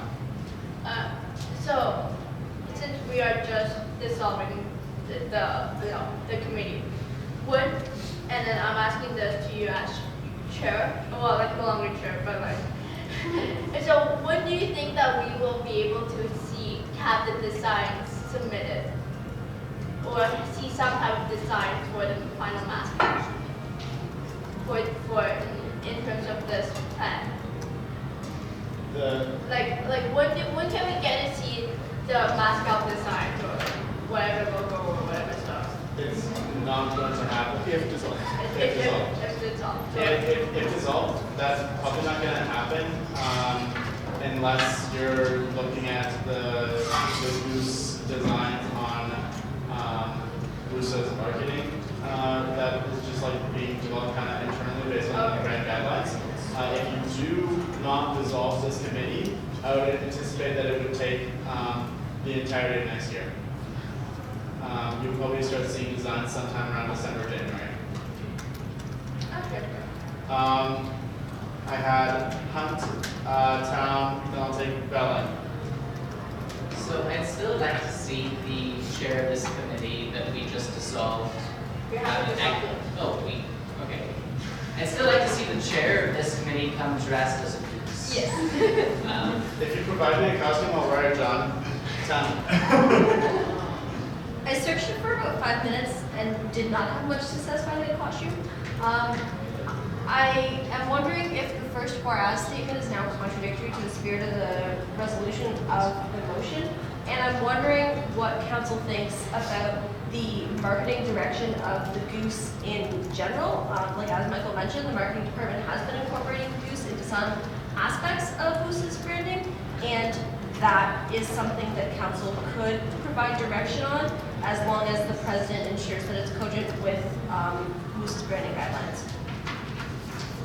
Okay, so speaking list I have Bellin, and then I'll add the two engineering society presidents. No particular order. So I guess two quick things. My first one to Megan's comment. I think we should adopt a resolution here now that says the goose mascot is the goose with a centurion helmet, a shield, and a sword. And there you go.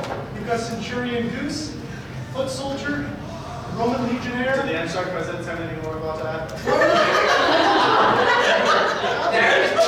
Council proceed. I wish to overrule the chair.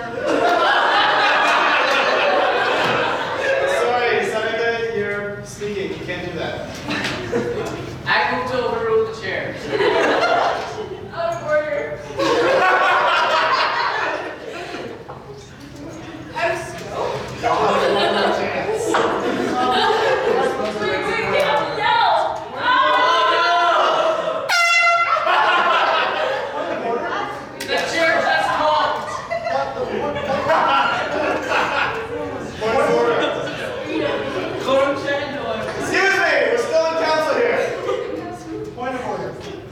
The procedures allow me 5 minutes for my speaking time. I intend to use them, Mr. Chairman.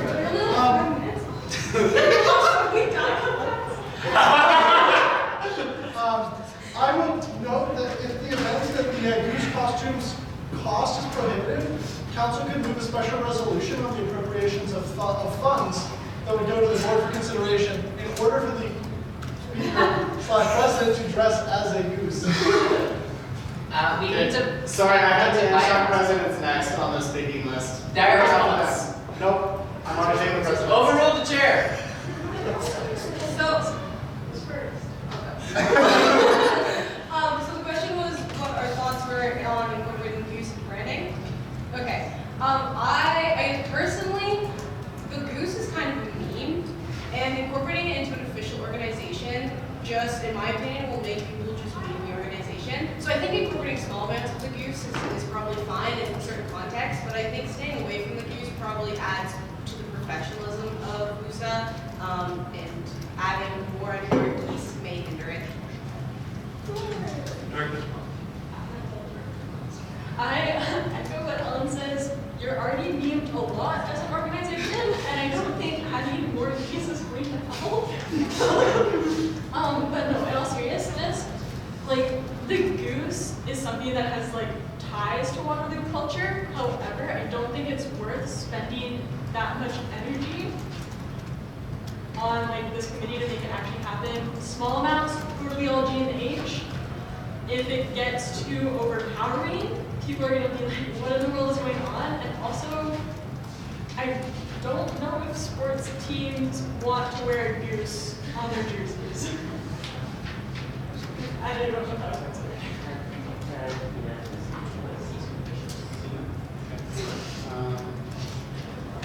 So speaking list right now stands at Hunt, Sharma, Wong, Belling, Yang, Olundra.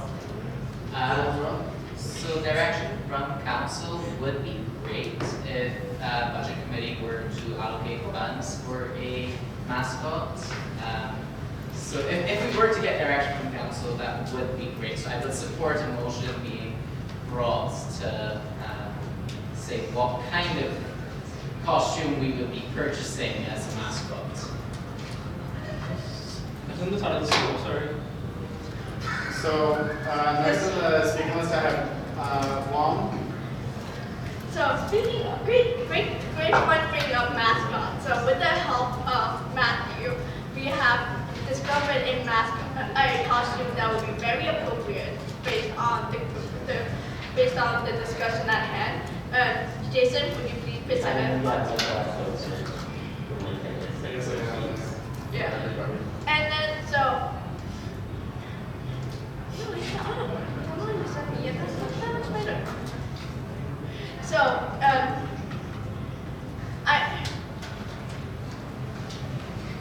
okay. Next So. time, don't send me links with a bunch of garbage in these posts.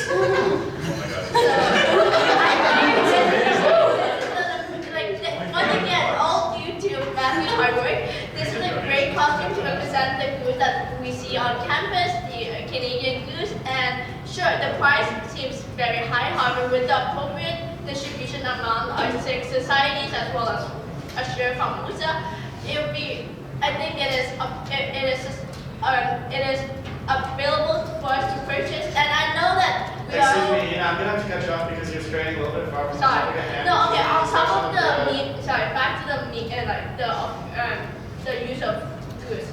Yes, we are being memed a lot, and then with more goose advertisement, we will be memed more. However, it also brings in the school spirit of like fun and then excitement of like unity if we incorporate gooses in marketing. Thank you. Okay. Speakers list stands at Belling, Yang, and Sharma. I would like to call the question at this point, I'm sorry. Okay. Yes, it's all your speaking turn. It's my speaking turn, you have to listen to me. I just note that the original motion that brought this required a referendum for students on a mascot design. Either way, council would be doing. So I'm all for calling a referendum on it and putting pressure on to have a referendum on do we have a goose mascot or not. And to that end, I'd like to move the motion.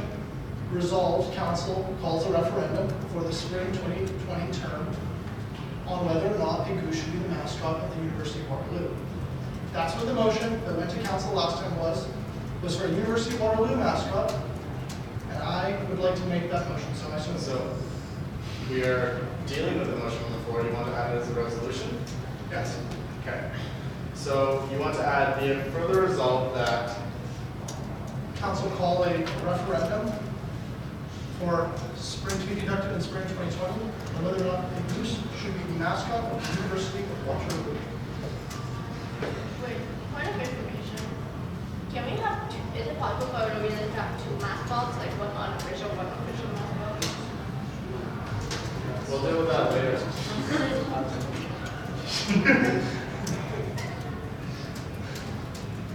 Okay.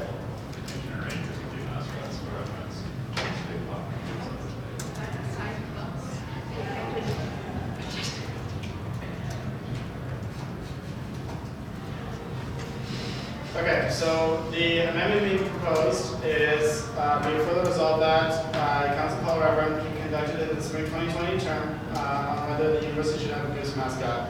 Can I get a second for that motion?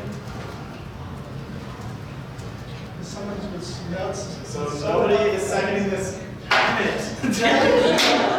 I'm not without friends.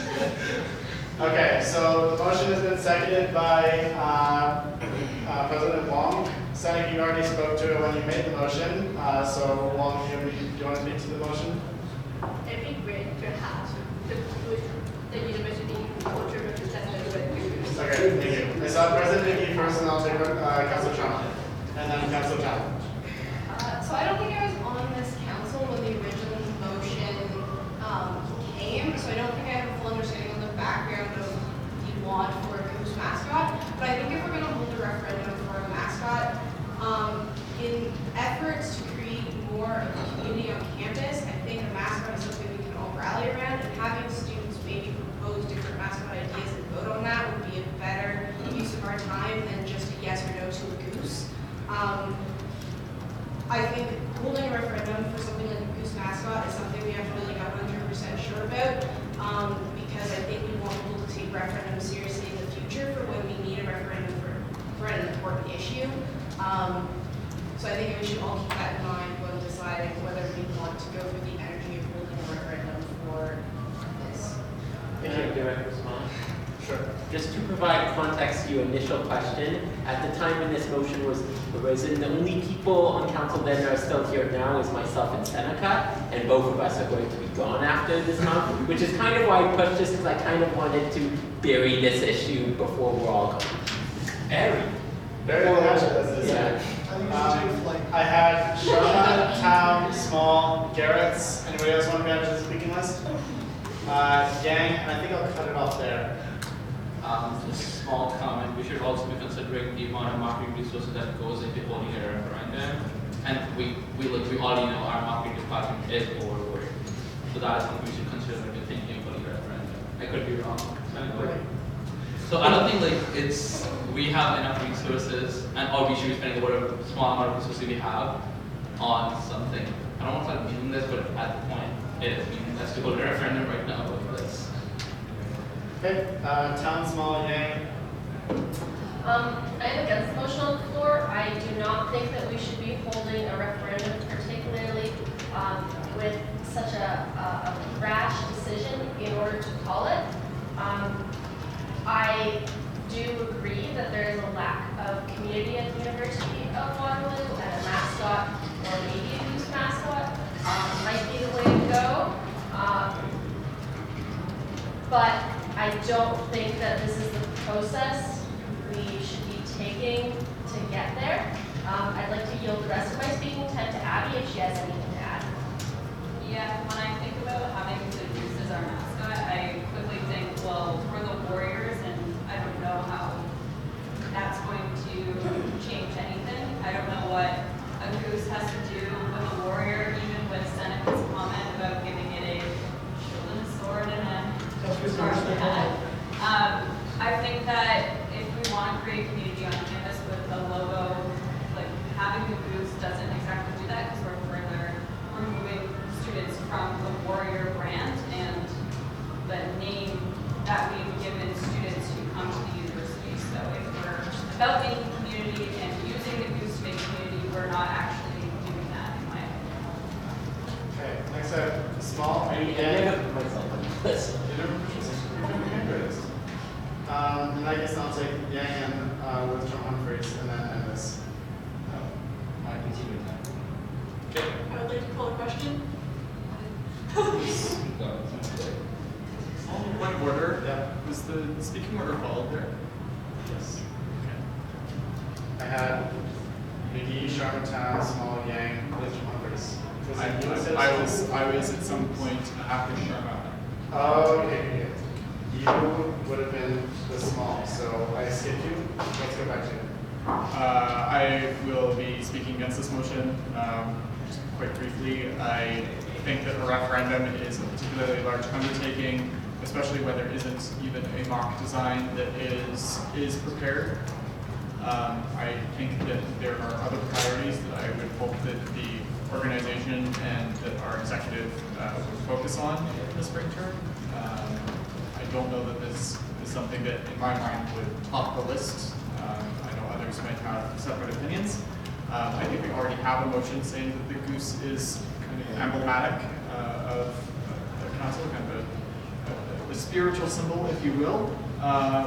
But I don't think it is something that really needs to be, for the same reasons that our interstock presidents have pointed out, doesn't really need to be paraded around, because history shows USA and / feds are not the best at memeing when we try.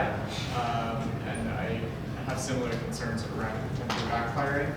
I don't think it's a good use of time. And so I would finally just like to close with the fact that I think the spirit of council's motion there, which was to kind of see more goose imagery and try to connect more with the things that Waterloo students identify with, like fear of geese, has at least in some way been fulfilled by some of marketing's inclusion of goose imagery, though not goose memery or goose mascotry.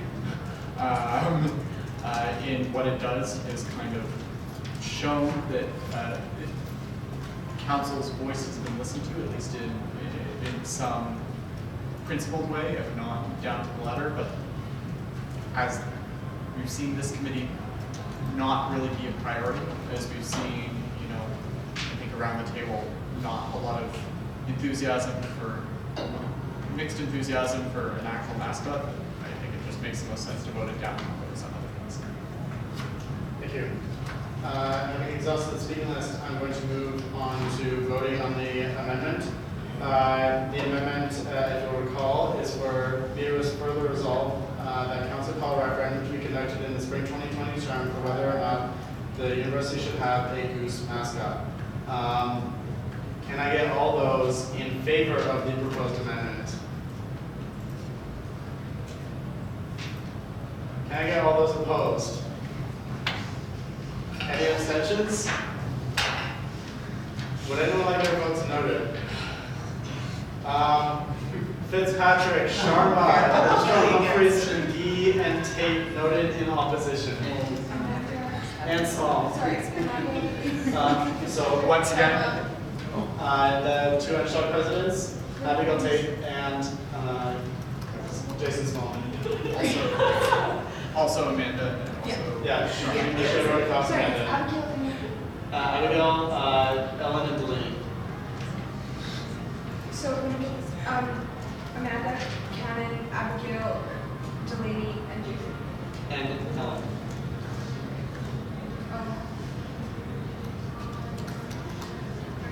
And I'd like it to be known that Seneca introduced a motion that he then did not vote in favor. That's fine. I'm going to invoke direct response here. Just know there were excellent arguments raised about it, particularly this guy in our marketing department. The only point raised that I find objectionable is that there was no design claimed by Megan. There was design, was actually posted on Reddit.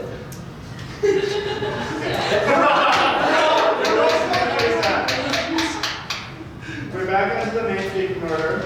So that starts with Yang, and then we have Sharma and then John Humphries. I moved the previous question. Okay, I call the question. Thank God. Okay. Sorry, first of all, can Garrett be noted as in opposition for the previous vote?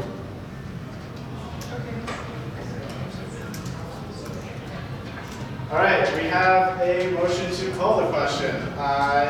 There is no discussion. Can I see all those in favor of calling the question? Raise your hands nice and high, gotta count.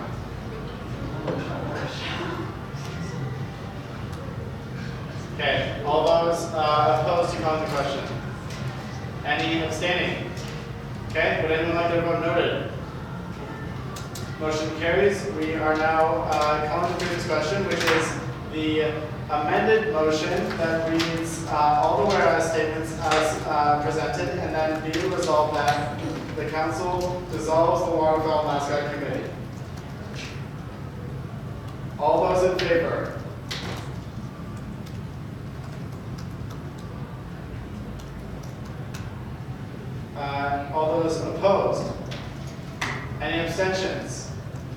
Would anyone like their vote noted? Hunt noted in opposition. With the notes that it is because I wish to see Michael Bushman wear a goose costume.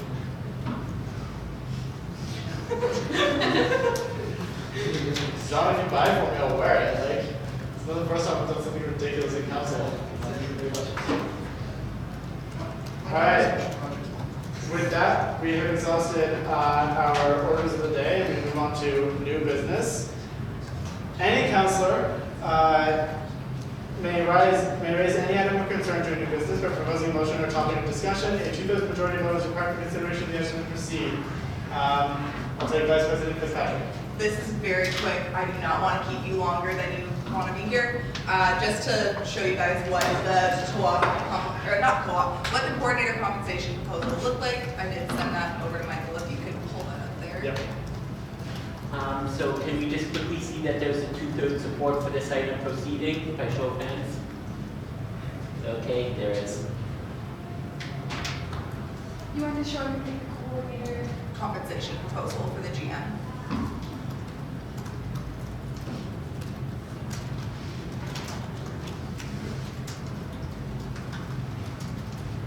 Wait, information, is this for motion or for information? Just for information.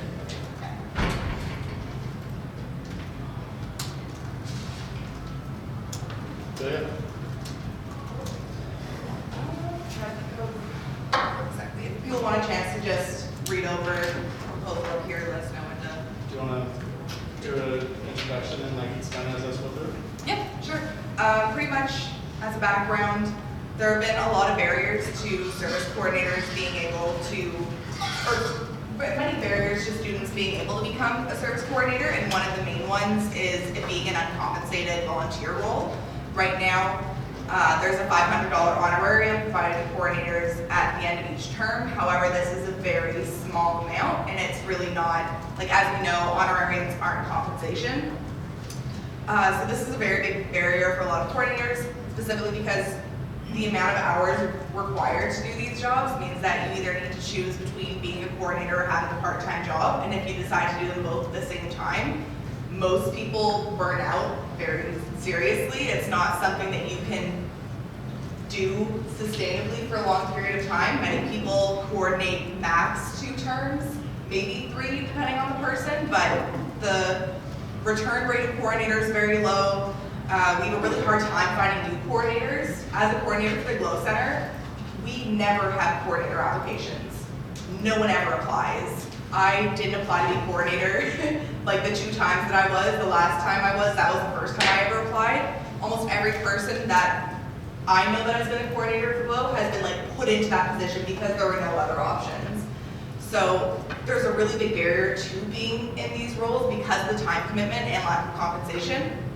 There's also a lack of training. We don't really have the ability to train all of our service coordinators properly just because it is a volunteer position. They only have so much time and we only have so much we can ask for them. So I have a proposal up here of what exactly it would look like to be compensating coordinators. So if you look up here, I have the number of coordinators per service. They each have 2 except for the Vice Center and Co-op because they don't need as much management as the other services. And we have 2 different wages. Either they will be paid $16 an hour or $18 an hour. The services that will be getting paid $16 an hour are Food Bank, OCC, ICSN, and Co-op Connection. The rest of the services would be getting paid $18 an hour. The reason behind the separation of pay grade between the services is the amount of skills required as well as the stress related to the job. ICSN, OCC, Food Bank, and Co-op Connection aren't as high stress as the other roles are, and they don't generally require as many skills coming into the role. Versus CRT, you're gonna need first aid training, you're gonna need a lot of different trainings which do cost money. There's a high skill set that you need to be in that role. Similarly, the equity seeking services take a lot out of someone that's a coordinator. It's really, really difficult. You're gonna be dealing with students that are talking about suicide and sexual violence. It's a very draining role, and when comparing it to how we're paying our commissioners, they're going to be getting paid $20 an hour, so this is still less than what we're paying our commissioners who will be doing similar advocacy work. So next you can also see how many hours a week they'll be working. So I worked with Dave and Brendan as well as the service coordinators to figure out generally how many hours a week the service coordinators are working.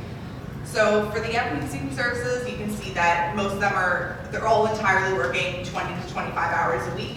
This is still lower than what I would estimate people would work. I know I was doing 30 hours a week, but that's not everyone. So we have 25 as the highest amount of hours someone in that role would be able to work per week. And then the low end, the lowest someone would be working is 5 to 10 hours, for example, co-op connection in fall term. So there are some services where they're going to be doing the same hours per week because each term is generally the same amount of work versus, say, the bike center. They're not going to be doing as much during winter because people don't ride their bikes during winter, so there's different hours there. Pretty much we have all the hours laid out per term and the pricing will be based off of that. The ways that we're going to be doing hiring will also be different. Right now, the ways that we hire coordinators is termly. So every 4 months, we have a completely new exec team, new coordinators. Oftentimes they're new because we're not able to keep coordinators coming back. So we almost always have a batch of completely new coordinators and a new service for the first time that once they finally learn how the job works, they end up moving on because they're too exhausted. So what we're going to be doing with having annual hires would actually help a lot with the service in terms of continuity. It would allow for strategic planning, so actually making a year-long or more plan for where you want to see the service go. It would also help a lot with advocacy goals because instead of having a 4-month time period of how you can have your advocacy goals, by having a year, it means more coordinators would actually be able to do the advocacy work that they should be doing. So one of the things that I did look into was how exactly this would look hiring-wise for co-op students because our terms are a bit different and that has generally been one of the reasons why we haven't done annual hires in the past. I have something on my computer which I'm not going to show right now, but with looking at the different streams that people have and when they're on and off campus, we found that if you have one co-op student and one non-co-op or someone on a different stream, it'll work because there will always be that one co-op student that would be here during spring terms. The goal is to have 2 coordinators per service with always at least one of them on campus at a time. That way there's always someone there in person, however the other person at the same time will still be continuing to do that work even if they're not on campus directly. And then we can go down here, which one's that? That's the health and safety category. So because of SCI, the Student Choice Initiative, we have had to separate our fees into different buckets, as you all know. So the first bucket that we have is our USA Health and Safety. So under that bucket, we have the equity seeking services as well as CRT and food bank. So all of those services are currently compulsory. So all of these fees are mandatory fees, they're not opt-outable. And you can see we have the hours per week, hourly pay, and what exactly that's going to look like. And when it comes down to it, the addition to the fee in this section comes out to $4.07 to pay all of those coordinators for a full year. And then if you go down to the next one for Wusa Community Building Services, this includes Bike Center, OCC, ICSN, and Co-op Connection. The fee increase needed would be 77 cents. So those 2 fee changes is all that's needed to pay service coordinators. So in total, it would cost $5.17 in new fees in order to properly compensate service coordinators. And what this means is that we would have better advocacy, more training. This means that we can provide anti-oppression training as well as mental health training, sexual violence prevention training to all of our coordinators. And we're actually able to hold them to a much higher standard. One of the things that I've been talking to Brendan about is that it's really hard to have high standards for volunteer coordinators because they're volunteer at the end of the day. You can only have standards that are so high, but having them as part-time jobs that are actually paid, we're able to hold coordinators more accountable and make sure that they're actually doing everything as a part of their job as they should be. So all in all of the fees comes out to $5.17 to pay for all the coordinators for a full year. Okay. I'll take questions starting with Shama, Tan, Yang, and let's go down to the speakers list.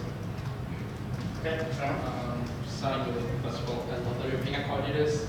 But like, How we consider the opt-out rates when we're Yes, actually for the... so the opt-out rates have been factored in for the optional. Okay. And secondly, what kind of, was HR consulted when you were trying to figure out what the hourly pay should be for these coordinators? Or what kind of consultation was done in that sense? So I didn't do direct consultation about the specific amount that they would be getting, but I did do consultation with, I reached out to all the coordinators in the past 3 years to figure out what they wanted to see from MUSA, and I didn't let them know it had anything to do with compensation. I pretty much got our service support manager to message all the coordinators asking about how they felt valued, what would have helped them feel more supported in the organization. So pretty much, how could you have been supported better? What would have made this role more accessible to you? And almost every single person listed compensation as their first priority. So this is something that was brought up multiple times as being a barrier and one of the reasons why people weren't able to come back and coordinate a second time. And we also got some more, I'll be showing a PowerPoint at the GM that'll have some of the feedback from coordinators and as well for people to see. It's just not featured in the proposal directly.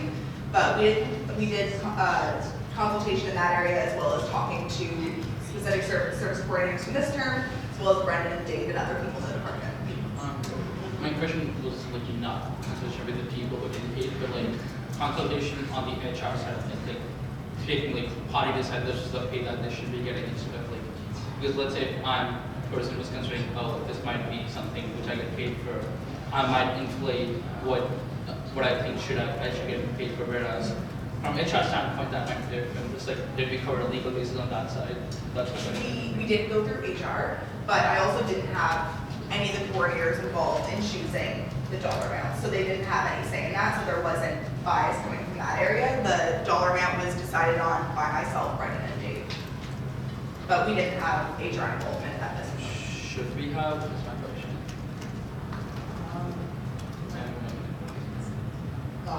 I would say choosing the dollar amount probably, I mean, at the end of the day, it's a value-based decision. It's where the organization places value.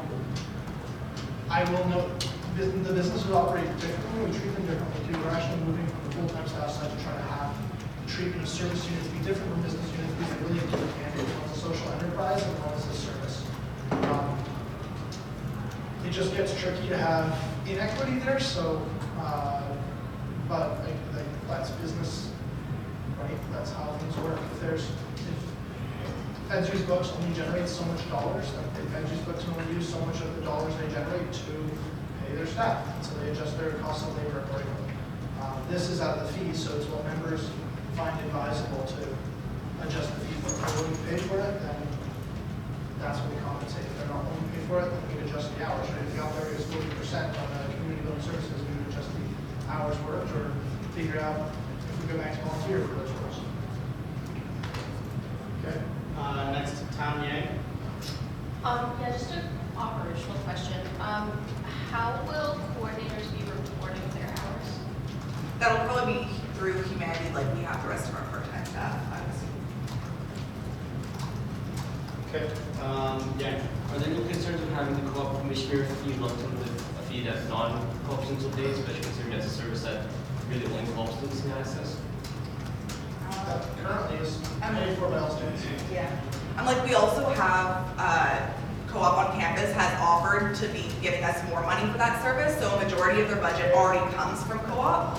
So I'm sure we'd be able to get money for this position as well. Sean? I don't know how in the past we have done something, but should this be going to a GM or a referendum is my question. I'm not expert in this knowledge, but what's everyone else's opinion for this? This is a presentation coming to council. Council isn't voting on this. This is going to the GM for a vote. No, that's what I'm saying. I know the board approved this to go in the GM, but council can, if they want, to call it as a referendum, and then it cannot go to the GM until the time the referendum has finished. This is my question for council. How has this been done historically? Fees for other increases when it comes to compensation. I mean, there was an increase that came to council earlier this year for myself, but in the past that was gone straight to GM as well. Last year when we added funding for a fourth commissioner position, that ranks just straight to the GM. Yep. I think that was an increase in fee business is entirely different than we're changing the way we are compensating our role. I don't know if you're part-time volunteers or part-time workers now, but like we're moving from a volunteer system of working things to a part-time system. Should that be something that should run a referendum or not? That's my question. I was under the impression that it was just a GM thing. That's all the discussion I've had with David Brendan. I think Councilor Chan this morning is asking for council to take a stance on whether it should go to a GM or whether it should go to a referendum. Those two guys. And the other thing that I would note is that one of council's powers is to establish and regulate services, so it feels like it's something that lives pretty neatly in-house when it comes to looking at it by us. Okay, anyone have any further questions, comments? Also, feel free to email me or ask me questions after the fact. And definitely we'll see you all at the GM, of course. Okay, anything else on my note? Cool. Thank you. So we're back into new business.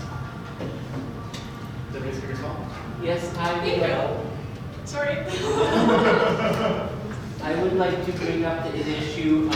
So now that we ratified the election and excluded movements but expense reports, there is now the elected science senator that has now been disqualified, therefore leaving a vacancy to resolve. So I'd like to have this option. Then we'll probably be motion to discuss that. Sure. Is everyone okay with this? All in favor? The motion hasn't been presented yet. It's consideration of the item right now. So everyone in favor of considering the item? What's the item? The Senate seat that's the science senator seat that's now open because we did not ratify the election of a science senator. Senate seats are particularly fun. So all in favor of considering this item? Okay, we have 2/3.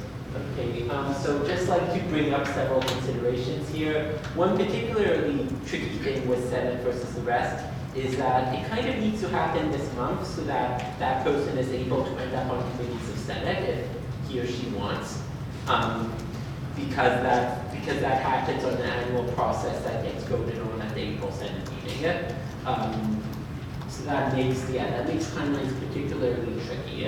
And yeah, I'm actually not entirely sure what options we can procedurally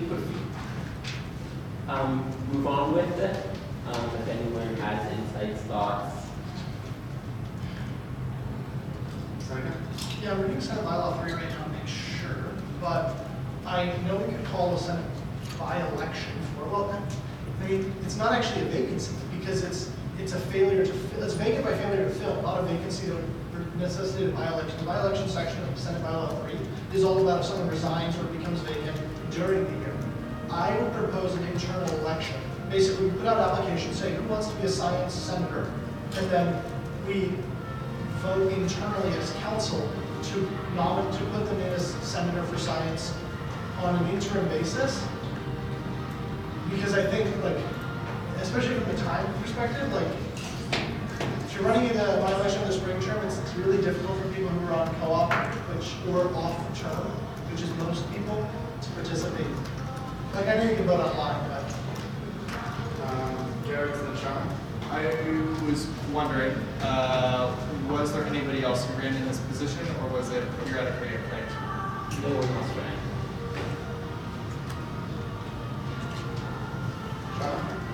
If we do go with the way Seneca is saying, I'd rather it come from the side of council as a recommendation of this question should be there because it is someone representing that faculty and they should have a right to all of us from different faculties think this question should be represented them. So you want to come from the SASAC board? Or council, whatever they have. All that. council just has to give direction on it. The Senate bylaw 3 says that the Students' Council regulates the conduct of election by the graduate assembly.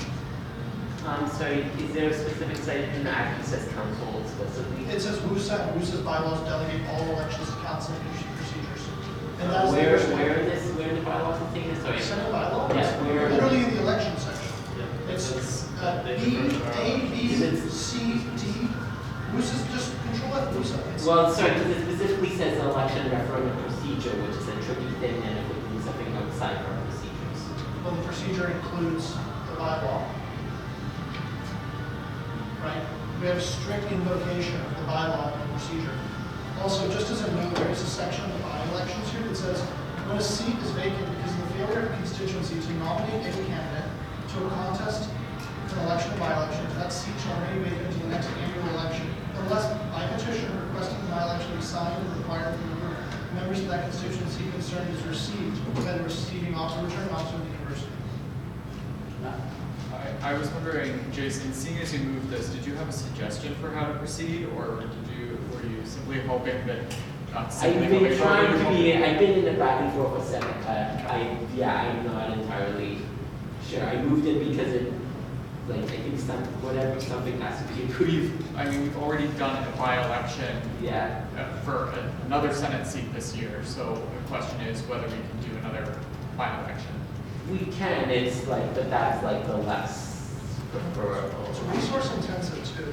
Like elections take supremacy over everything else we do. So when there's an election called by council or by the president, I direct the marketing department to spend their time on that. Like it has to come before the other things that we're doing.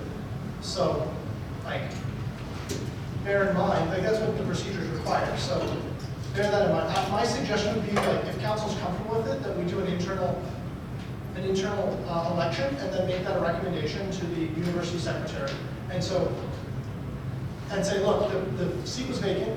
Normally we have to petition for a by-election. The Senate doesn't want to call a the university doesn't want to call a by-election. Here's our suggestion. If you find it procedurally cogent, move forward with it.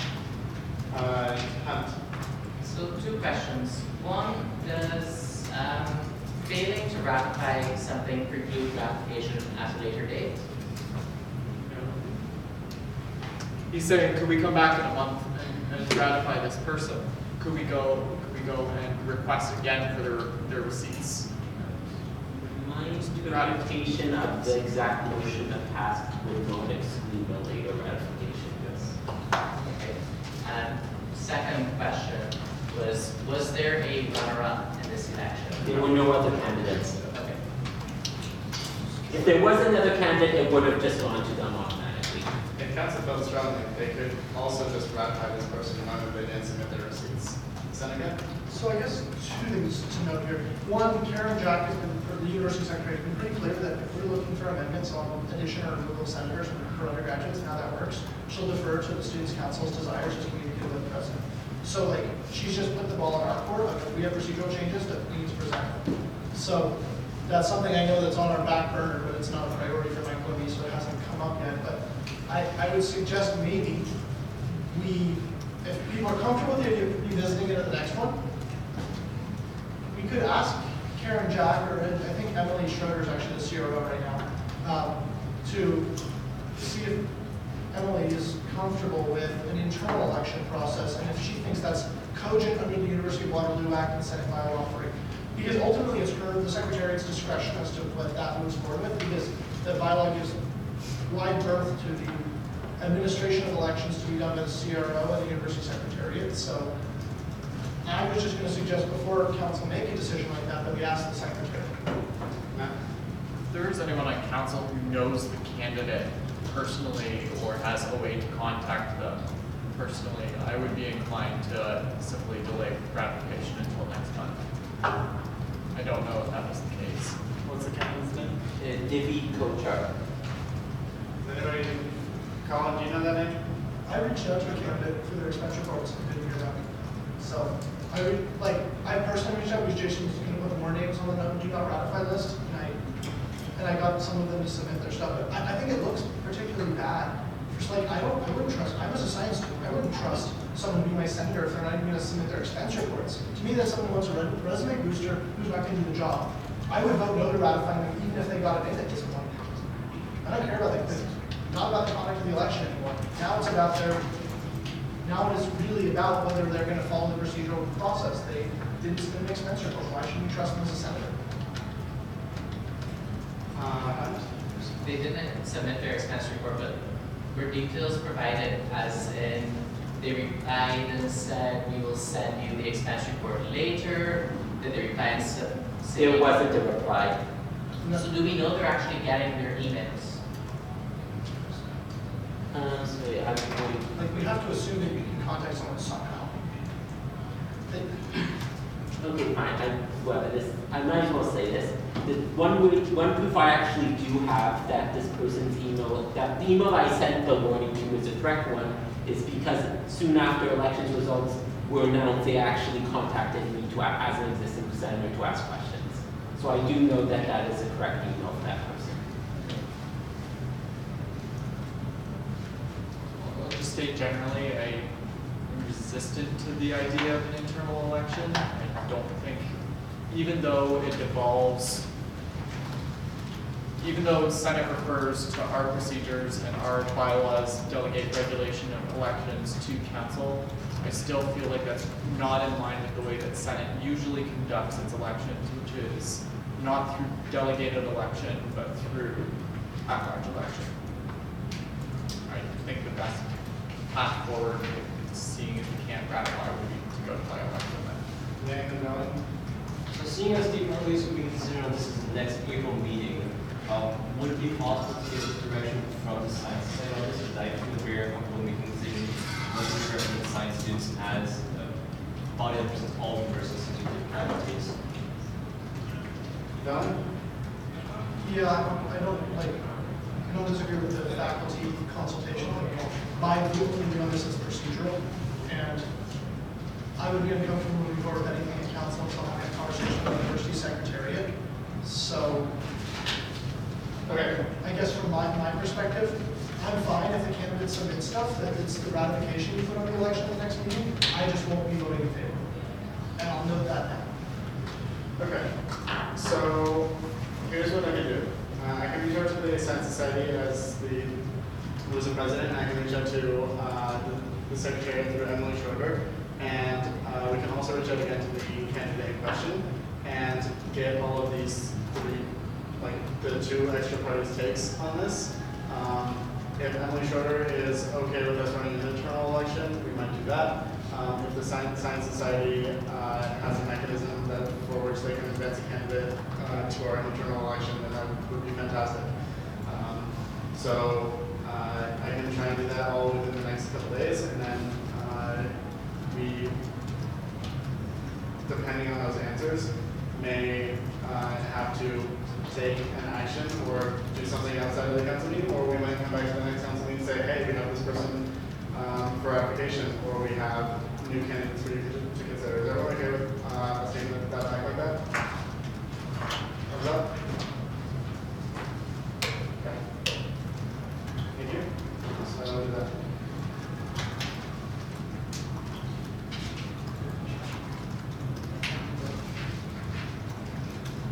All right, we're back into new business. Is there any other item that anybody wishes to raise at this time? Okay. Did you have something? Okay. No, I said Delaney. We move on to second announcements. Any council can make an announcement not exceeding 1 minute, and maybe followed up about 2 minutes of follow-up questions. Is there anybody who wants to make an announcement? I mentioned this in attachment to my report, but I wanted to make clear that it's not just the AVPs under the VPN portfolio that are up, but there's also a posting with the CAPS coordinator that is up, and the AVP equity is also up. Thank you. President Wong. Sorry, the CAPS coordinator. And the AVP equity. AVP. President Wong. There's more of a social announcement. Can you speak up, please? This And is maybe more of shift a forward. social announcement. Pi Day is next. MassDoc is hosting Pi Day next Friday, so please come around before 2 p.m. to line up for some slices of pies. Thank you. Anyone else with announcements? No.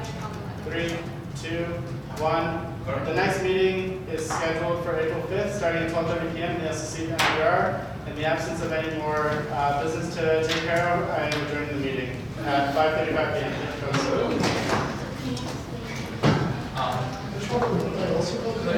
for you. I don't want to go there. What do you think?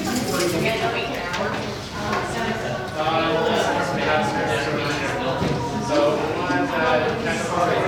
Yes, we have.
I did several minors for the previous season.